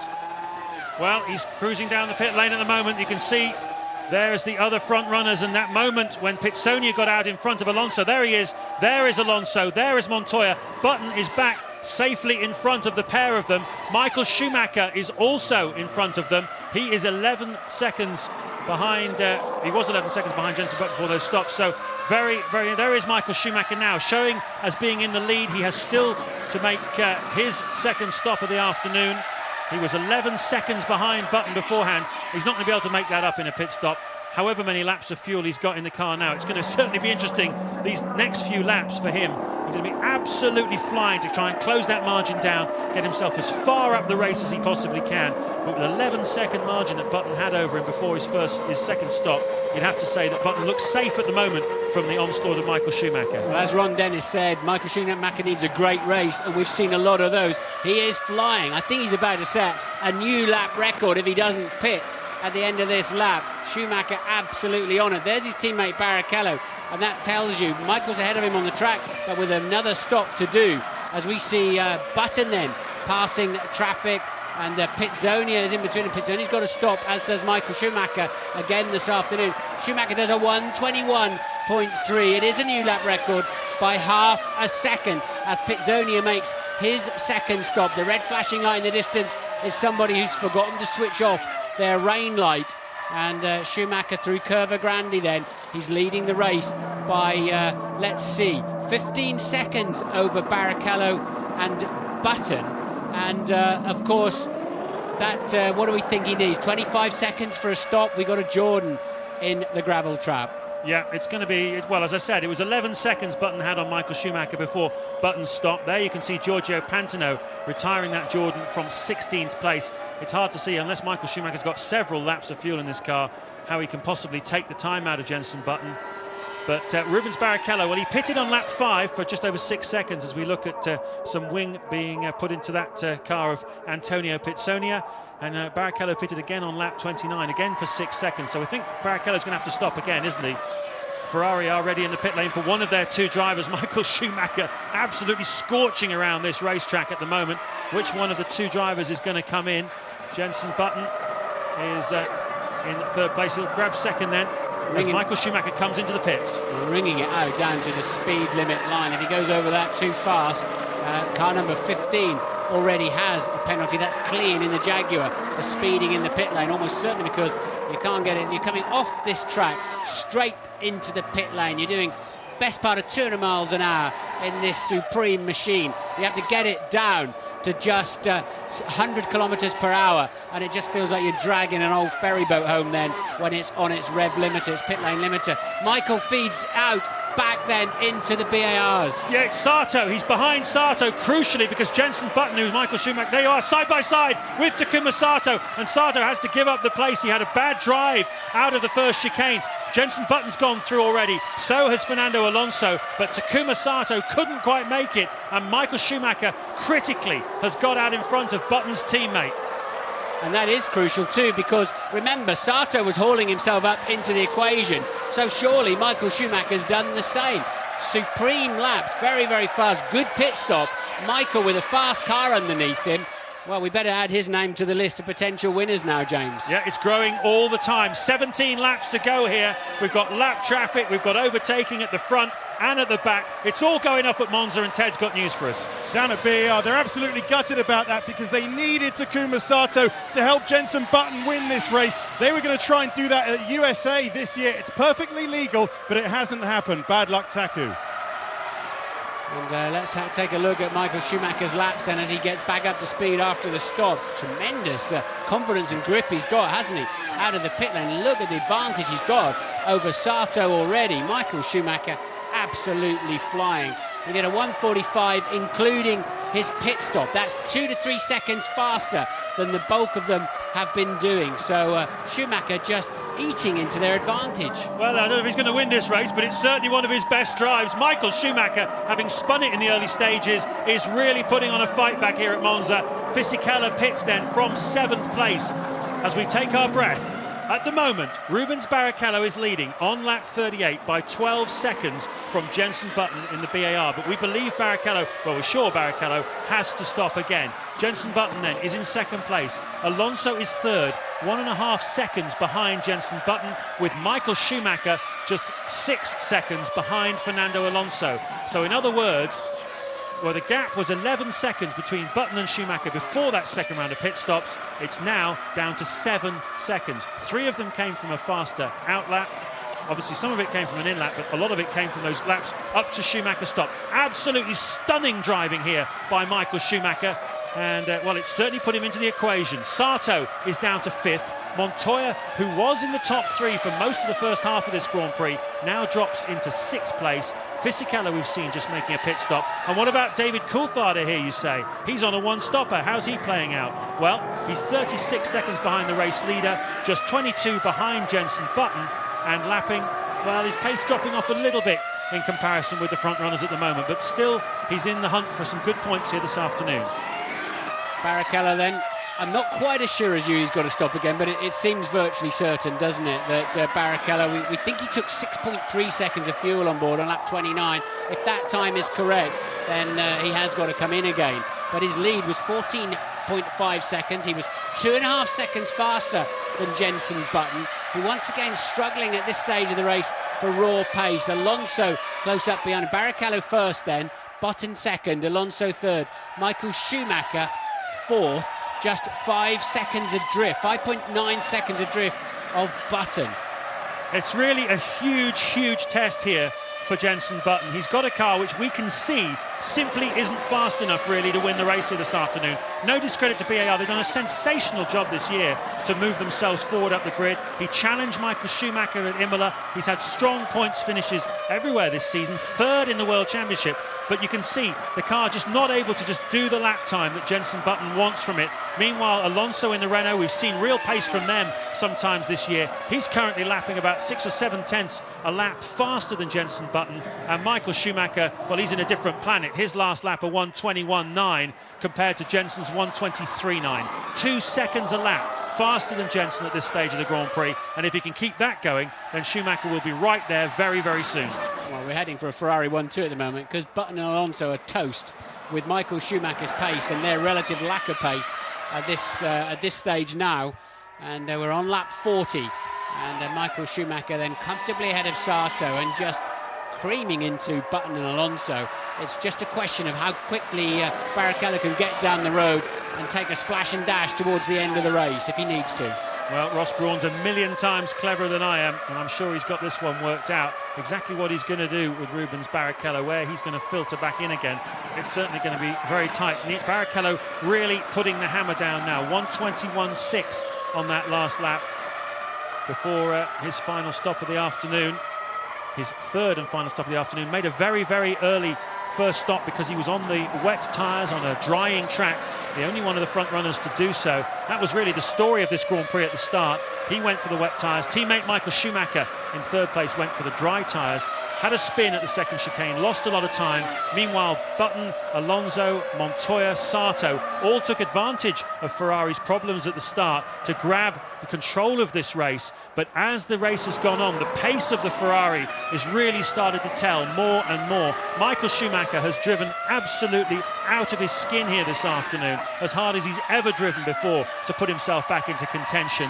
And, well, you'd have to say that Button and Alonso are looking like they need to find a lot more speed if they want to stay in contention. Look, there is Schumacher now, the Red Baron, bearing down on the two young guns in front of him. Louise, what can you tell us? Well, I'm actually sorry, Louise. Alonso spun out of second place, stuck in the gravel. We'll come back to you, Louise, but crucial point here in the race. Alonso, and if he gets assistance, he will be penalised. They will not, well, no, he'll be judged as being in a dangerous place there, I think. And they're saying switch it off, and he's saying, no, you push me. He's going to keep, that's it. Engine is off then. I think he would have got away with that, as I say, in a dangerous position. And he's lost it on the way into the second chicane. Highly unusual there for Alonso. And out, I believe, just as we cut away, yes, he switched off the engine, got out of the car. He's not happy. He wanted a push. He's in a dangerous place, undoubtedly, like Michael Schumacher at the Nürburgring last year. Whoa! A Spanish kick of the right boot, a Real Madrid-style hoof, and he is very, very angry that the marshals wouldn't push him back into the race, because he would have been allowed to get away with it if they had. He obviously didn't fancy it, and I wonder why. We're in Italy. The Ferraris was bearing down on him. I wonder if that's got any bearing on it. Certainly, he's very cross indeed. Now, Louise, unfortunately, we cut across. What have you got to tell us? Well, I'm stood here with Riccardo Ceccarelli, who's actually the Toyota team doctor, but a very close friend of Jean-Marie. So he's come down to check him over. How is he? Now he's much better. Only a little bit of a cough, of lung irritation, but much better. When they tried to stop the fire, he was breathing the dust and the gas coming from the fire extinguisher, and that's caused an irritation, and he couldn't breathe at all for 30 seconds, maybe 1 minute, so it was a panic situation. He was trying to jump out just to breathe properly, but after 1 minute was recovering, and now he feels okay. Thanks, Riccardo. You're welcome. A pit fire then for Bruni, and that was what he was suffering inside the car. Now this is a question of which Ferrari is going to win this afternoon now. Can Barrichello get out as a very short stop in front of Michael Schumacher to win this Grand Prix? Or will Schumacher beat him down? He's got to sit on the limiter. Where's Schumacher? He'll be coming around in the background, surely. He's tucked up behind traffic. That's good news for Barrichello. He's tucked up behind Jenson Button, and he comes side by side down the main straight with Jenson Button. Michael Schumacher takes what would have been the lead, but it was not, because Rubens Barrichello managed to get out in front of the pair of them. Christian Klien sees trouble coming up behind him in the mirrors and gets well and truly out of it into the first chicane. Pretty smart move by Klien, because Button and Schumacher were side by side down the straight, and Rubens Barrichello has done enough in this race to stay in front of Michael Schumacher, no matter how hard Schumacher had tried. He knew that Barrichello was in the pits. As he went for Button down the main straight, he thought it might have been for the lead. Schumacher absolutely on the ragged edge here. He's after his teammate Barrichello. There are no team orders in Formula One, and although he's had tremendous support from Barrichello, it's hard to imagine after a drive like today. You look again at Schumacher going down the inside of Button. It's hard to imagine Schumacher not wanting to win here at Monza, just handing the victory to Barrichello. Interesting tactics from Klien. He just got out of the way and went down the escape road. Clean pass for Michael Schumacher. Now the track is coming back. It's not as green as it was after the overnight rain. The Ferraris are just so much faster than anybody else. They've just got this relentless pace that Button and Alonso, before he spun off, did not have an answer to. That's why it's a Ferrari 1-2, plus an astounding drive from Michael Schumacher. But Barrichello then, surely they will not let Michael Schumacher cruise up and attack him at this stage of the Grand Prix. Well, we've seen them in the past say that you can race each other up to the second round of pit stops, and from then on you hold position. That was certainly the rule last year, the year 2002. We had a little bit of controversy at Austria, remember, when Barrichello pulled over to let Michael Schumacher through. There's no way on God's green earth that's going to happen here this afternoon. But will they hold positions? Will Michael Schumacher be able to attack Rubens Barrichello. Jenson Button's not far behind, is he? The Michelin Mirage of Monza lasted 41 laps here, and that's as long as the guys like Button and Montoya were able to go into this race, leading it, as meanwhile Coulthard with Pitsonia. That's a battle for 6th place. Pitsonia trying to take that 6th place away from David Coulthard. These two also on the Michelin tyre. Yes, Coulthard now coming under pressure. He's the meat in a Williams sandwich for 5, 6 and 7, and really pushing it as hard as he can. At least his tyre shouldn't be going off, although he's on the really the only main player on a one-stopper after that, going in at the end of the warm-up lap. So that's the best scrap out on the racetrack at the moment. Button just a second and a half behind Michael Schumacher, but surely no answer for Schumacher's pace. Well, it was good while it lasted. Jenson Button leading the majority of this Grand Prix, now down into 3rd place. The car simply not fast enough. It was asked some very rigorous questions here this afternoon and came up wanting. Jarno Trulli completely missing the apex of the corner, having a terrible afternoon in the Renault, down in 10th place. And interestingly, Martin, some very harsh words from Jarno Trulli yesterday after qualifying, saying ever since I was going out of this team, my car simply doesn't work anymore. Anywhere I go, he's not had a decent points finish for 4 races.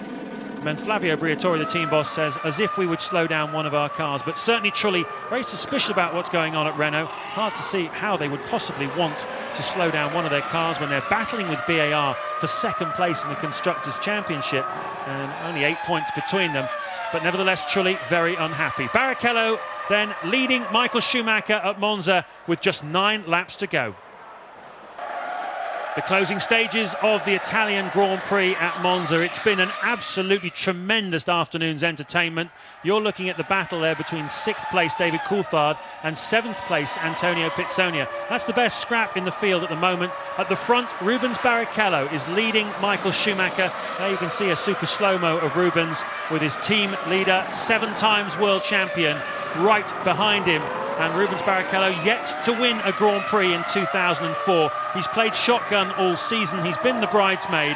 Is today his day to step up and grab the glory and the limelight on Ferrari's home turf, just as he did in that super dominant season of 2002. He won here with Michael Schumacher in 2nd place, with both titles already clinched. It was Rubens' turn to shine. And I think, Martin, you have to ask the question, as the Brazilian flags start to come out, would he have been able to do this kind of thing earlier in the season if he'd been allowed to? Or did Schumacher simply destroy him in the early part of the season? And now, with the championships all decided, Rubens is somehow finding an extra gear.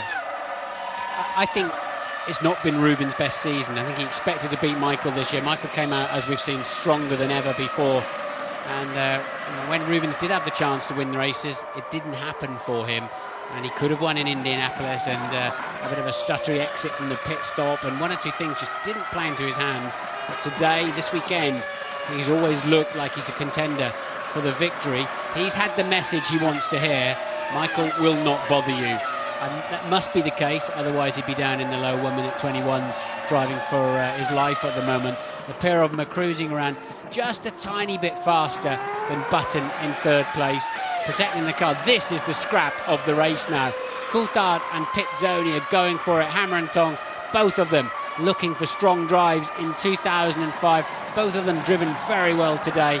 Different strategies, different problems that have faced them. They're just 10 seconds adrift of Montoya in 5th place. So it's a Ferrari 1-2, a BAR Honda 3-4, Montoya 5th. And, well, will it be a 5-6 for Williams if Pitsonia can get past Coulthard? Coulthard doesn't look like he's going to give that away any time soon. Both drivers looking for a seat in 2005, both contenders for all the available seats at the moment going into next year. So all of this is a shop window for the pair of them. Job Baumgartner, he has been lapped twice and he is down in 15th place. We've had quite a few retirements. Alonso, Pantano, Bruni. We had a huge pit fire with Gianmaria Bruni earlier on. Kimi Raikkonen engine failure. Olivier Panis also stopped early on in the Grand Prix. The early stages, well, we've had rain all morning here at Monza. We had a damp track, but only in certain parts. The first part of the lap was damp, the rest of it was dry. Most of the front runners opted to go on the dry tyres from the grid, except Rubens Barrichello. It was the wrong choice for Barrichello. He made an early getaway, but then soon was swallowed up. Had to make an early pit stop on lap 5. That cost him.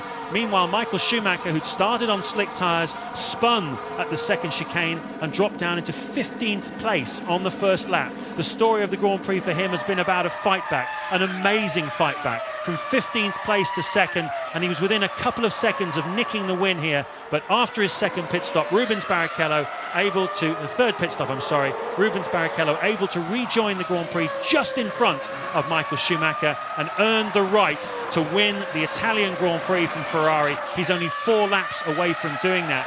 While Ferrari were having their problems in the early stages, Jenson Button, Juan Montoya and Fernando Alonso grasped the nettle, and they led this race for much of the going. Also Takuma Sato just behind them as well. For a while it looked like they were in the pound seats, but then the pace of these two Ferraris really started to show through the middle part and the latter part of this Grand Prix, and they've got it bought and paid for now. They're heading for their 8th 1-2 finish of their season, and the 4th time in their career together that Rubens Barrichello has headed home Michael Schumacher in a Ferrari 1-2.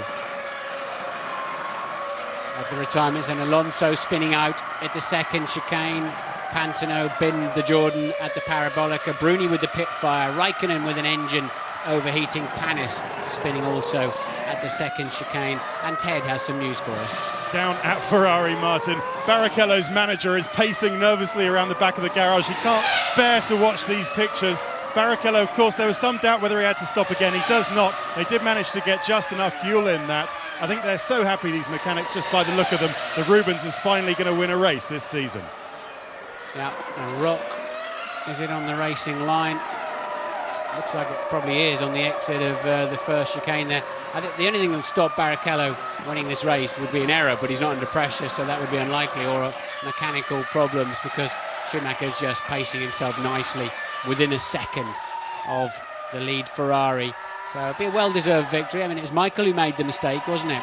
Michael who spun off. Rubens, I thought, was overcautious on the intermediates, but it's played into his hands pretty nicely. It's worked out well for him, because the track came to the Ferraris and their Bridgestones. The overnight rain, there'd been some a Porsche race, a Formula 3000 race. The track would have been pretty slippery and green, and they seemed relatively nowhere, didn't they? But as the track has gripped up, rubbered in, the Michelin runners, such as Button there, have tended to fall away. Alonso fell off, and there's Sato then in 4th place at the moment. Still the Jaguar then of Clean. Where's Clean at the moment? Down in 13th. He had a drive-through penalty for speeding in the pit lane. So the point scorers at the moment: Barrichello, Michael Schumacher, Button 3rd, Sato 4th, Montoya 5th. Coulthard just 7 seconds behind Montoya now in 6th, with Pitzonia 0.6 behind Coulthard 7th, and Fisichella another solid drive in 8th, scoring the final point at the moment. And crucially, Jenson Button, a very strong performance for him this afternoon. He's just 9 seconds behind race leader Rubens Barrichello, heading for his personal 8th podium of the season. But crucially, with teammate Takuma Sato tucked up right behind him, likely to score 5 points this afternoon, and neither of the Renaults are in the points here this afternoon. This is going to move the BAR Honda team up into 2nd place in the Constructors' Championship. What an extraordinary achievement for them, as we look at, a big tangle there between Pitzonia and David Coulthard. Right, so broken bodywork there on Coulthard's car. Be amazing if he hasn't got broken suspension too. That looked, we only saw the end of it, but it looked rather adventurous, didn't it? Pitzonia coming in quite late there. Hopefully we'll see a replay. Is Coulthard still going? He's still recording sector times out there, so it looks like the answer is yes. There's a squabble to watch as the Ferrari team move then up onto the pit wall. Coulthard's gone through the 2nd sector ahead of Pitzonia, so he did manage to stay on track. Good solid suspension there on the back of Coulthard's car. Certainly was. 2nd race in succession that Coulthard has had an incident-filled closing stages. Remember, Spa hit Clean, had a puncture. Everything that could happen to David Coulthard in the closing stages there. Here again, he's been rammed from the back by Antonio Pitzonia. They're 6th and 7th And, well, they've got just one more lap to go. The Ferraris at the front. This was meant to be a celebration party for that historic 14th Constructors' title. And, well, the 7th Drivers' Championship for Michael Schumacher. And it's been just that. Now, if they kept their public and their fans on the edge of their seats in the early stages of the Grand Prix, but then the pace of the Ferraris this season, simply too much through the Grand Prix, and they managed to grab 1 and 2. What a cracking race. Monza's not always the most exciting, isn't it? Unless you do get a bit of inclement weather. But this one has just been full on. We had 4 cars look like they could win it, then it turned into 5, and we weren't including Michael Schumacher at that point, but Barrichello. Who crosses the line to win his first Grand Prix of the season. Michael Schumacher goes across to salute the Ferrari mechanics. That is the first win since Suzuka last year for Rubens Barrichello, and it tastes so sweet. Jenson Button is absolutely delighted from the looks of things, either that or he's out of fuel. No, he's delighted. In 3rd place, his 8th podium finish of the season, and most importantly, as I was just saying, BAR Honda move ahead of Renault in the Constructors' Championship with just China, Japan and Brazil still to go. All races where BAR Honda fancy their chances, so they're on target despite the bittersweet taste of Button wanting to leave the team at the end of the season for a historic achievement for them, 2nd place. But what about this man, Rubens Barrichello, 32 years of age. It's his 8th career victory. It seems he's been around for such a long time, always the bridesmaid and so rarely the bride, but today he come up smelling of roses. Yes, the one Ferrari driver that will talk to F1 ITV. We're always struggling to get Michael to speak to the British fans. Rubens always the most helpful, you'd have to say, of any of the drivers, and it's a lot of pleasure to see him taking a well-deserved victory. He got the job done. Jarno Trulli down in 10th place, does the fastest first sector of anybody in the entire Grand Prix. Who did he come as? What on earth is he doing? Well, as I was saying before, he's unhappy with what's going on at Renault. Says his car just feels strange. Some people are saying that, well, maybe it's just inside his head that's gone a bit mushy since it's been announced that he's leaving the team at the end of the season. I couldn't possibly comment on that, but certainly some very bad feelings. And it's led, as you can see, with Alonso, his car being hoisted away, and Trulli finishing out of the points, it's led to Renault giving up that 2nd place in the Constructors. So that's one of the big stories coming out of this weekend, alongside the Ferrari 1-2 formation finish and the tears. The 2nd time he's won the Italian Grand Prix at Monza, and this one will taste very sweet because he really won this purely on merit. So Ferrari 1-2 then, as you've seen, Button for his 8th podium of the season and of his career, of course. 3rd, Sato solid 4th. So 2 Ferraris, 2 BRs, Montoya 5th, and Coulthard hanging on to spoil the Williams 5 and 6. Coulthard then with a very solid drive. He'll be pleased with that one, I think. Pizzonia, though, kept him honest right to the line. Just 0.3 of a second behind him for 7th. And Fisichella did pull 8th place out of the bag and 1 World Championship point. Who knows? If it had been dry, it might have been the fastest Grand Prix ever as well. But either way, it's given us tremendous entertainment here this afternoon at Monza. The Ferrari flags fly. Not an enormous crowd here this afternoon. Ticket price is very high here at Monza. Over £250 for a grandstand seat on the main straight. But those who did come have seen a tremendous spectacle.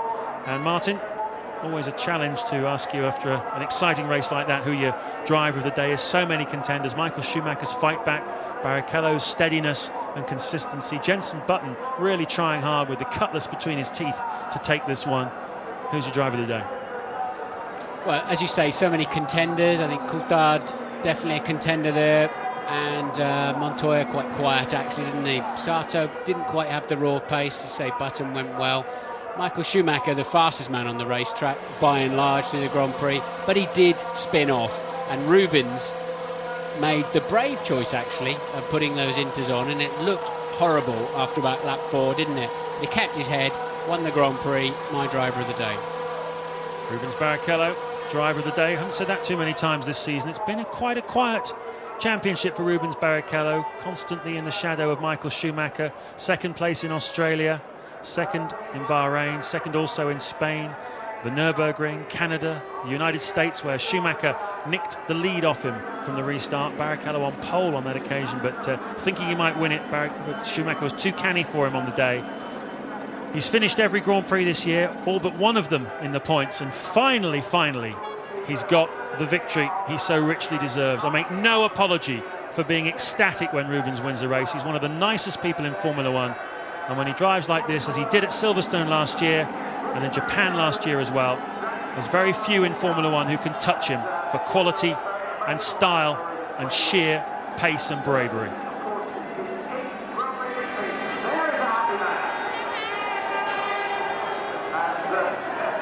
So as we said earlier on, BAR moving up into second place in the Constructors' World Championship. How much money would you put on that a year ago, James?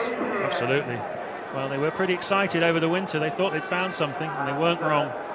There's Gabriella Della Colli, who is the race engineer of Rubens Barrichello, formerly with the Jordan team, made the move across, and those Brazilian girls have had a really good afternoon. They're going to party long into the night, aren't they?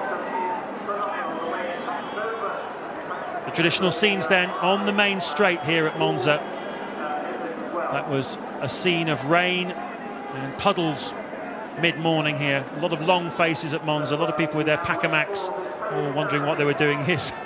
nicking keep right or keep left signs and marker boards. A few mementos to take away from the day. This is a brilliantly effective podium here, as you can read in my new book that's coming out in October. But I was underneath it, and just a couple of days ago looking at it, thinking, I wonder what they've done there. That might be useful at other racetracks. It's a horrible looking thing underneath it. It sort of looks like a bit of angle iron and some dodgy welding. But it gets the drivers out into the pack of ecstatic Ferrari fans, and it really is a wonderful atmosphere down there. World champions, it says on the flag. The helicopter shots, the people, the crowd, as I say, not as many as we've seen in previous years. Back in 2000, when the Formula One World Championship had been a dream that Ferrari had chased in vain for 21 years, that brought 160,000 people to Monza, all looking to share in that moment. But, well, here this afternoon, Ferrari have put aside the grey clouds. They've seen the silver linings, and this little fella's got some memories that'll stay with him for a long time, as they will with all of us, I think. That was, without doubt, we've had a few good Grand Prix, and that was right up there amongst the best of them. Spa was good, Silverstone was good, Bahrain was a good race. Hopefully China in 2 weeks' time. Brand new circuit in Shanghai will bring us some thrills and spills as well. Looking forward to going there. Tremendous logistical exercise getting the Formula One fraternity into China. A lot of red tape, as you can imagine, a lot of head scratching going on, but from what I've seen of the track, it's going to be certainly going to be a good race. Television helicopter flying completely in the avoid curve, I would imagine, of where you should be with an, I hope that's a twin, loitering over there. But anyway, he's beginning to pull out now, and there is the podium platform we were telling you about. Little delay getting the drivers out onto the podium. Obviously, shortage of Kleenex for Rubens Barrichello back there behind the scenes. Here he comes. Yes!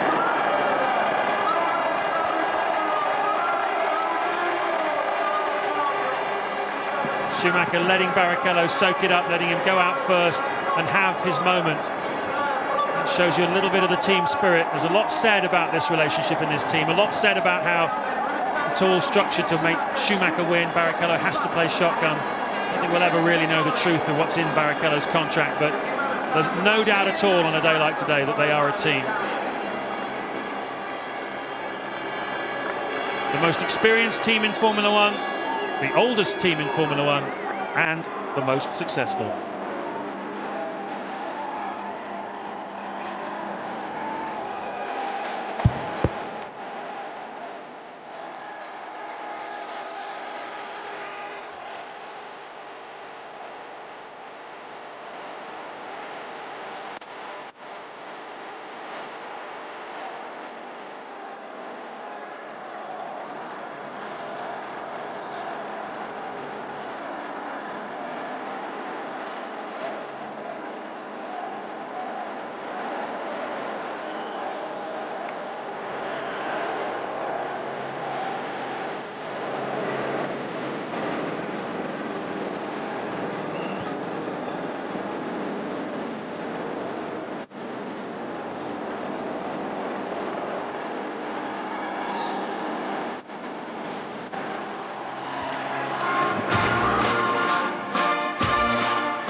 Pole position, fastest race lap, new lap record.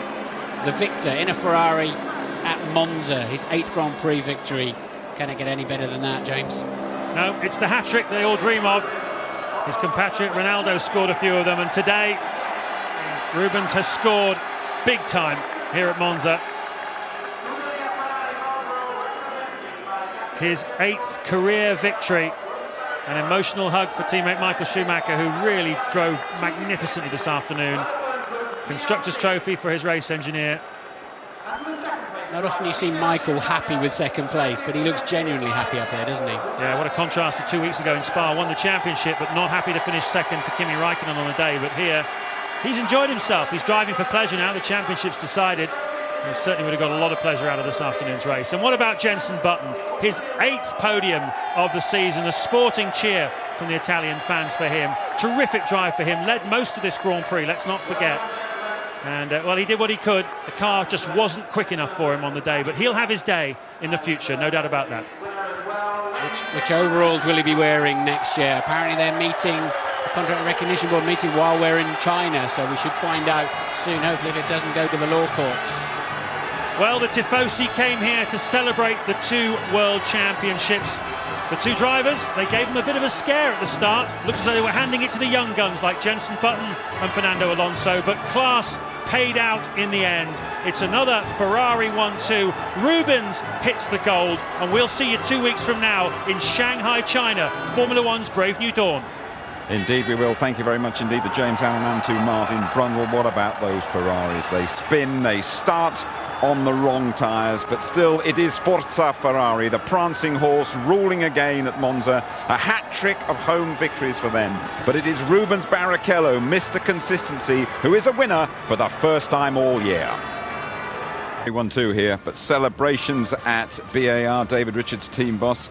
He does enjoy a cigar. Louise Griffith, Jenson Button's fiancée, in the background there.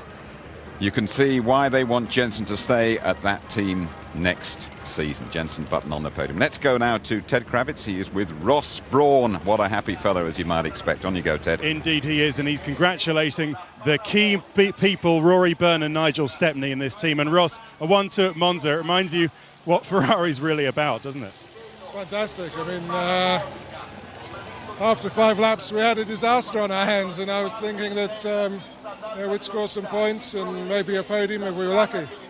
But the team is so strong, and the car was fantastic, the tyres were fantastic, and Rubens and Michael just got stuck in, and I'm speechless. I mean, it's unbelievable.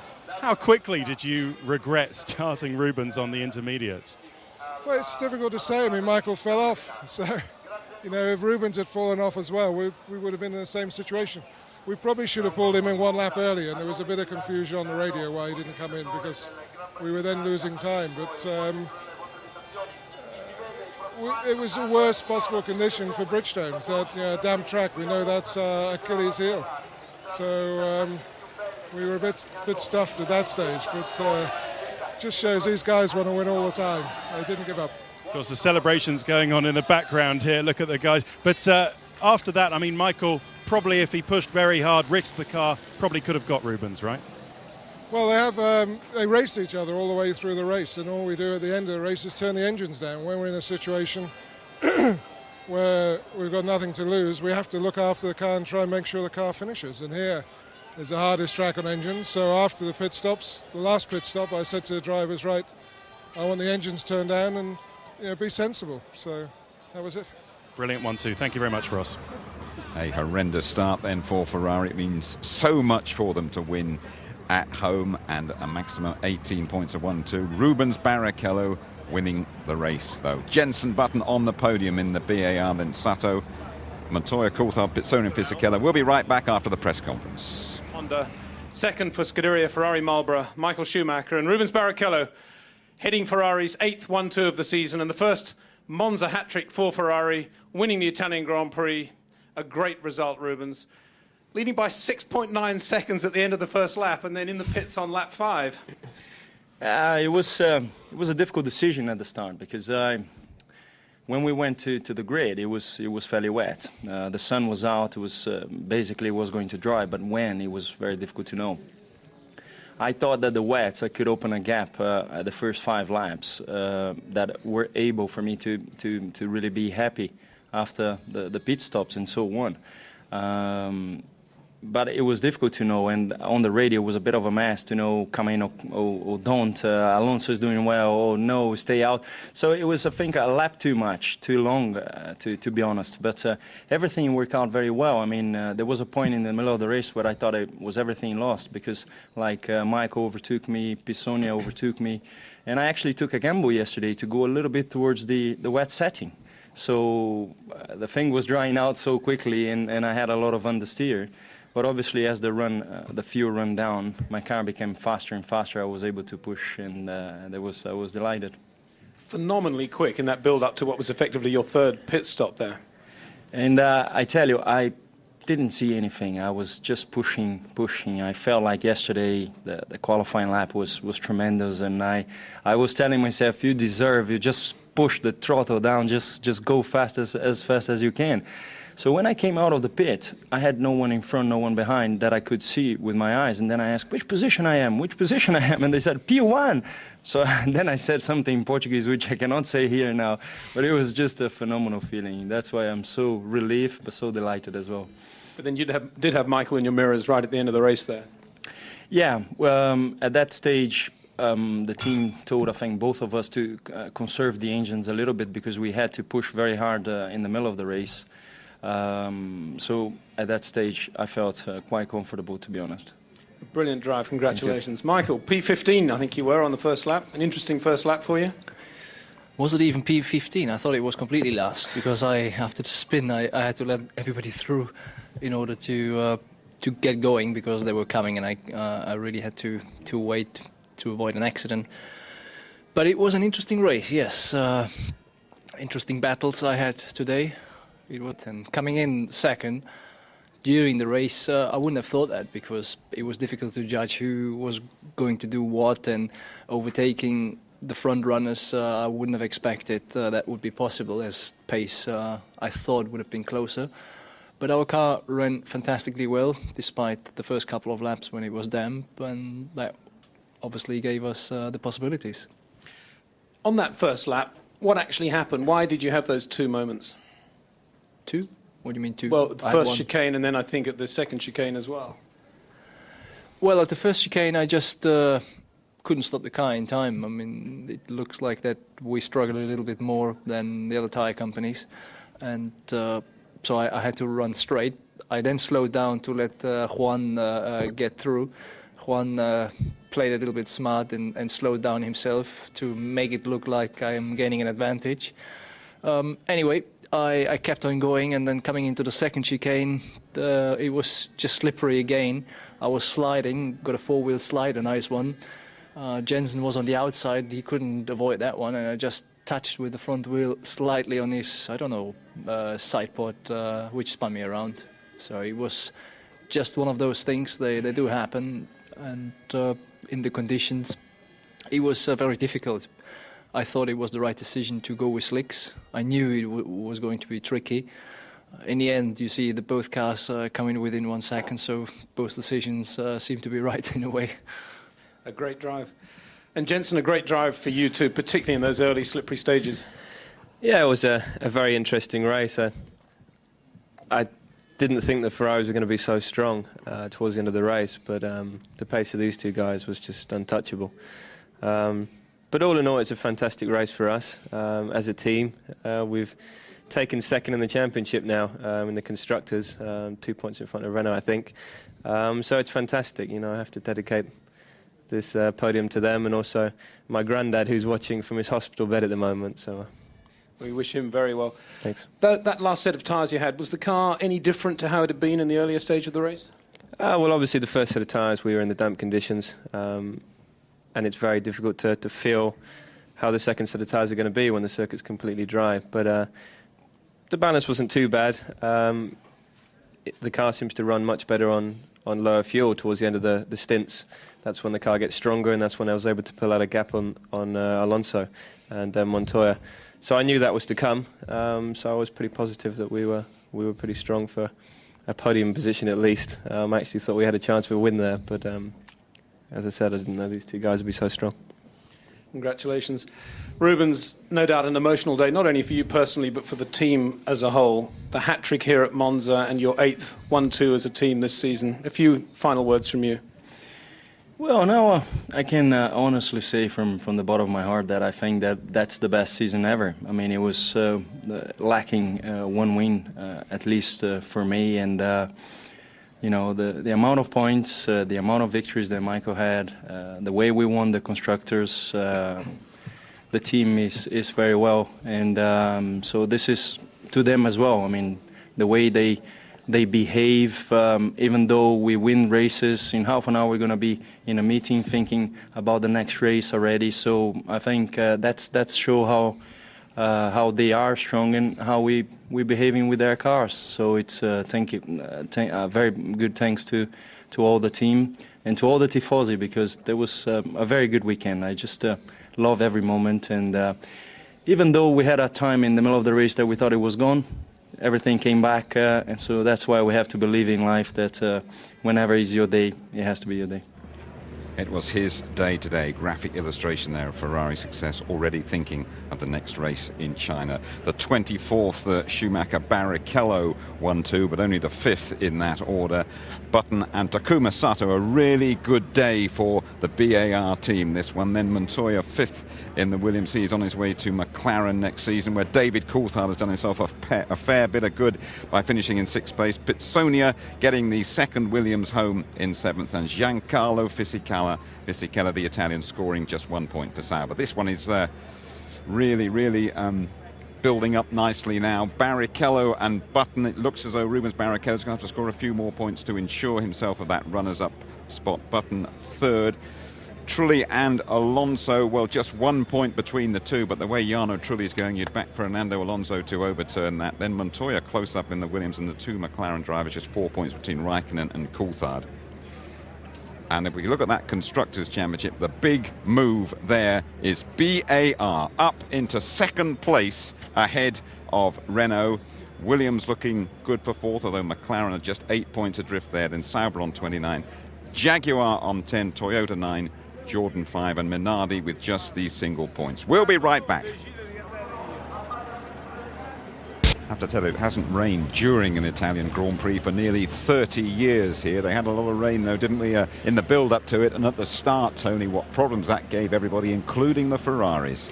Well, you've also got this very, very fast pit straight there, which funnels into the first chicane, which is about 50, 60 miles per hour, no more. And they go to first gear.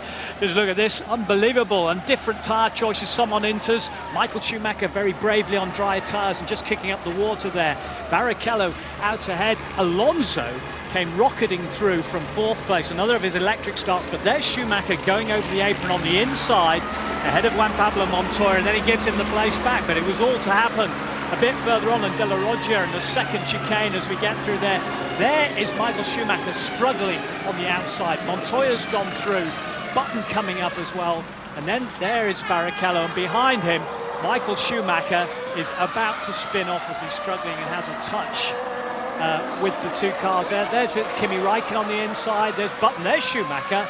Off he goes, and that causes all sorts of problems for the runners behind. Pitsonia, Panis unfortunately going out and getting stuck, but a breathtaking race, really enjoyable. Fantastic charge through the field for Michael Schumacher as well. How highly would you put what he did here today? Well, I was thinking back to when he was teammates with Martin Brundle. We can go back to Spa when he made tyre choices, critical tyre choices on drying tracks at the right time, and absolutely annihilated the opposition. This is one of his best comeback drives from down in 15th position. Only he would relish that challenge of going out there on dry tyres with all the puddles, and goodness knows how wet it was over at the back in the two Lesmos, underneath the trees, very treacherous. It's his supreme car control that took him through that. Tony, in your career, you have worked extensively in F1 garages. Just tell us the feeling down there when someone says fire. Well, it's not panic because you're drilled. The mechanic holding the fire extinguisher in Bruni's case knew exactly what he was doing and had it aimed in the right place. Remember Ferrari last year in Austria, but that is a conflagration of enormous proportions, and unfortunately the driver is sucking in some of the flames, some of the extinguishant foam that's going there. Everybody does their job. Nobody runs from their particular station and gets that fire out. Now, I dare say they were all ready to get the car back out there and get Bruni back out there, because Bruni was severely criticised by Stoddard in USA for parking his car when there was nothing wrong with it, but the guy couldn't breathe. He was choked. That spread another 2 or 3 seconds. You could have seen the next pit going up on fire, and we could have had a real disaster on our hands. Jimmy Bruni, as Tony was saying, trapped in the car for around about a minute, being unable to breathe. He has recovered sufficiently. I'm delighted he can talk to us now. Well, Gianmaria, obviously a very scary incident for you. You're feeling okay now? Yeah, I'm okay. I'm just frustrating. I was doing quite a good race. Even if we did the early pit stop to change the tires, I was able to challenge with someone. So it's a very bad luck, and feel sorry for the team, for me. Fortunately, everything is fine. Great to see him fully recovered, Jimmy Bruni. Fernando Alonso's had a good record recently, almost always on the podium in recent races. Tony looked as though he could be heading for another one, and then he spun out. Well, as you say, he's had 2 podiums in the last 3 races and been doing extremely well. And here we said he's got a very racy strategy, which he showed right from the off, right from the start. But the pressure was on him from Michael Schumacher, who's coming through the field. He either succumbed to that pressure or he had some sort of a problem. Don't touch me, says Alonso, as the marshal tries to guide him carefully. And he has a quick kick of the Armco barrier. He's going to get a kicking from Flavio Briatore unless they find a mechanical fault with that car.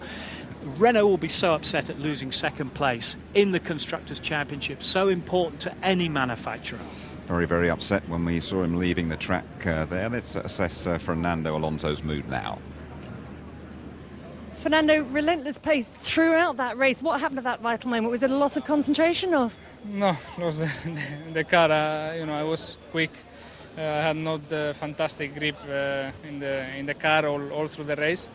And at the end, I pushed to the limit and I lost the car probably. How tough was the race? The fact that you were chasing people chasing you the whole time? Yeah. Very, very difficult. I think the car was not maybe too competitive today, but because I was in a good position from the start, I pushed even more just to keep the gap close enough to Jenson and to don't lose too many points in the constructors. And I probably did all I could, and didn't finish. You mentioned the Constructors' Championship. I mean, obviously BAR's result means they've leapfrogged ahead of you. Do you think you can get back up there at the final 3 races? Yeah, I think so because this is the worst circuit for us, and we were fighting with them. In the other 3, I think we can finish in front of them if we do all right. Yeah, good scrap through to the end of the season. That one always pushes to the limit. This time he pushed beyond it, did Fernando Alonso. Absolutely crucial pit stop, wasn't there, Tony? And then we realised that it would be Rubens and not Michael who would win this race. And our own Jenson Button was very much involved in the incident. Well, I think a lot of people at home would have been rooting for Jenson Button there, and we all thought for a while, could he win? Could he win?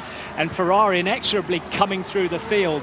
But, Rubens just got out ahead, and then coming down the pit straight, there was Schumacher going ahead of Button, and Klein went straight down the escape road to get out of the way of it, and Jenson went back to 3rd place, but he's still chuffed to get up on the podium. Sure, before that was Ross Brawn just giving you a little nudge there, by the way. Thanks for that one, Ross. We'll turn his engine off when he wants to start it one of these days or something. But just a word before we hear from the BAR, get an assessment from them. It's been a great day for them here. Just an assessment from you on Jenson Button, the job he did here today. I mean, this shows while Williams and BAR are really fighting tooth and nail for his services. I think you and I talked about it on Saturday on air, and we said how professional not just the team is, but how Jenson Button is getting on with the job. He's unaffected by it because it's not doing any harm to his driving. The team are all behind him, Honda are all behind him, and he just goes to show by taking this brilliant 3rd place here against the might of the Ferraris, who, let's be honest, are unbeatable as a package. He'll carry on. It's going to be interesting to see if they abide by the decision of the Contracts Recognition Board, which Dave Richards said could come out before China. Right, let's hope so, because that decision can't come soon enough as far as we are concerned. Right, in a BAR reaction, it comes from Jeff Willis. Well, Jeff, that was very well done on third place. Did you think Rubens might have to get out of the way? It was an excellent result for the team. Certainly puts us in a very good result for the championship. I think we're the best of the rest, but clearly Ferrari and off again in a league of their own. It looked very good for us partway through the race, but then the laps Michael was able to pull out and Barrichello were very impressive indeed. This does move you up to second in the Constructors' Championship ahead of Renault. Yes, certainly it's very good for us. So excellent drive from both drivers, and just well done to the whole team. Yes, well done to BAR. Ron Dennis, we've been featuring your McLaren team throughout the weekend. Sum up your weekend for us out there on the track, could you? It's pretty disappointing. I think we had the ability to win the race. You go away sometimes knowing you don't have pace, but with Kimi, I possibly sprung a water leak. He had some impact in the first chicane as a few people pushed around, and just had a small water leak from the radiator, so it was sort of an agonising slow death, and really no point in failing the engine when we knew the outcome was inevitable. David was quite adamant it was going to stay wet under the trees for long enough to go onto the intermediate tyres, so that's what he chose to start the race on, and we switched into a one-stop strategy when we went to the dry tyres, but it wasn't enough to get him any higher than sixth. Again, some points, but we're not here to get points, we're here to win. Sure, I know you would say it is motor racing, but how hard is it for you, bearing in mind the success you had at Spa with Kimi, that he comes here and he suffers yet another breakdown? You know, the emotional helter-skelter of Grand Prix racing, something that I've experienced for several years, so you become a little bit resilient to it, but as most people know, I really suffer on the Monday morning. That's when it's going to really hit home.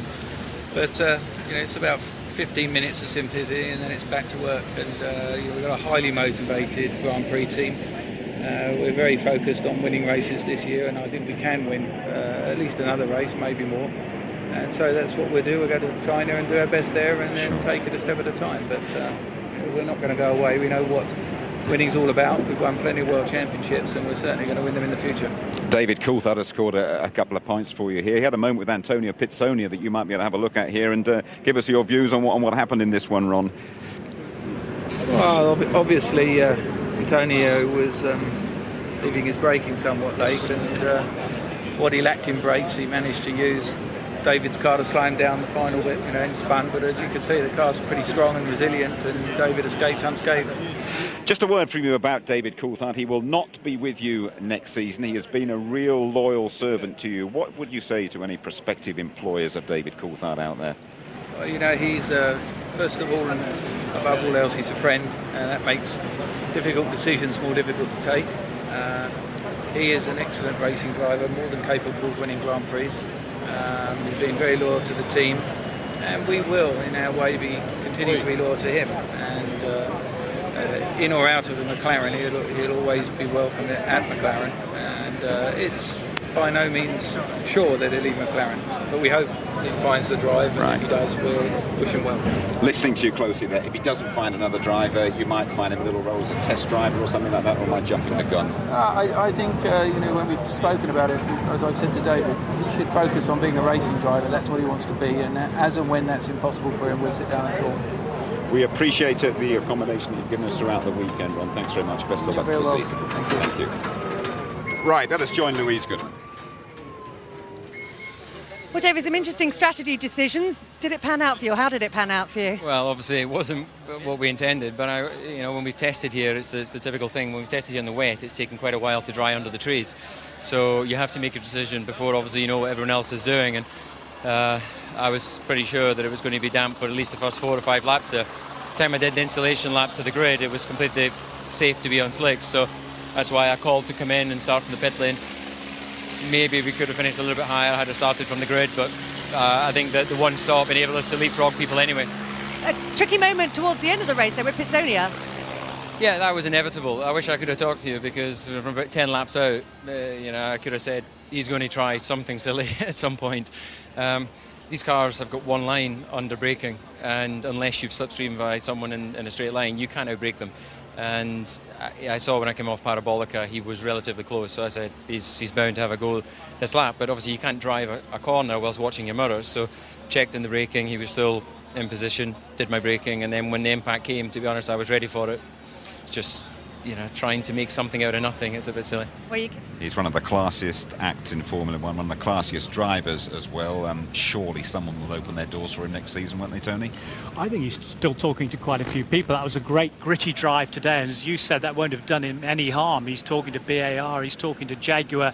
Someone will buy a lot of experience there, and I think out of the shadow of Big Ron and the grey uniform, I think he'll flourish. Great day for BAR, one of those teams that David Coulthard has been talking to. Jenson Button third, and in fourth place, Takuma Sato. Takuma-san, great race for us to watch. Good race for you as well. I think every spectator love it, this race. I mean, it started with dump conditions, so many things happen. By the end of the day, we are rising up a second on the Constructors' Championship. That's the most important thing, so I'm very happy. You must have had to keep on it, keep your concentration throughout that entire race, because it was really neck and neck, wasn't it? Yeah, I mean, it's not physically hardest race, this track, but also you need a super accurate. You had lots of concentration, especially these conditions. So, but I really enjoyed the race, and the end of the result was fantastic. Coming home behind two Ferraris, the World Championships, that's got to be the best you could hope for, really, or did you think you could stay ahead of them? No, I don't think stay ahead of them, but I think it was great. It's great, obviously, bring back to them home with a second Constructors' Championship, and obviously last three races is going to be really exciting one. Well done. Thank you. One of the most entertaining drivers in Formula One. We have had great entertainment throughout the day here at Monza, Tony. It's been superb. The 8th 1-2 of the year for Ferrari, and at the Parabolical, all the Ferrari workforce were there in their own grandstand, really enjoying their day. But a lot of the challengers were snapping very closely at their heels, so has the Red Dog had its day? Can the others start winning next year or even before the end of this season?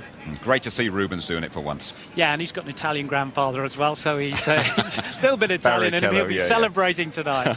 OK, Tony, thank you very much indeed. It was such a good feeling after the third stop when I was asking where I am, where am I, and then they say, you come down, you're P1. I say, whoa, unbelievable. We did a fabulous job to get the cars back in 1-2 after all this casino in the first lap, and with Rubens's early stop for tyres. It wasn't easy to come back in that position. It's because we worked very well here, we tested, we prepared very well our car, and thanks to that we were able to win. In the damp conditions, it's always tough to find your feet and really figure out where the wet patches are, and I think I did that well, coming up from 7th to 3rd. So yeah, I was pretty chuffed for the first stint. You led for a while, but those Ferraris just too strong for you in the end. Was that always going to be the case? Well, I didn't know that they were close until I looked in my mirror and I saw Michael coming up. And they're in a league of their own. I mean, it's just staggering. The speed that Michael had when he came past me, I just could not believe it. We came here with the objective of putting some points on Renault and getting up to, or closing the gap to second in the championship. Obviously 11 points, and them not scoring has done the job for us, so fantastic. Exciting next race for you. It is the first ever Chinese Grand Prix. You can catch qualifying 3 o'clock on the Saturday. The race live 6 o'clock on the Sunday morning, the rerun at 2 in the afternoon, and the highlights around midnight. It is an exciting new territory and a brand new audience to appreciate Ferrari, the most successful team in the history of Formula One. Bye-bye.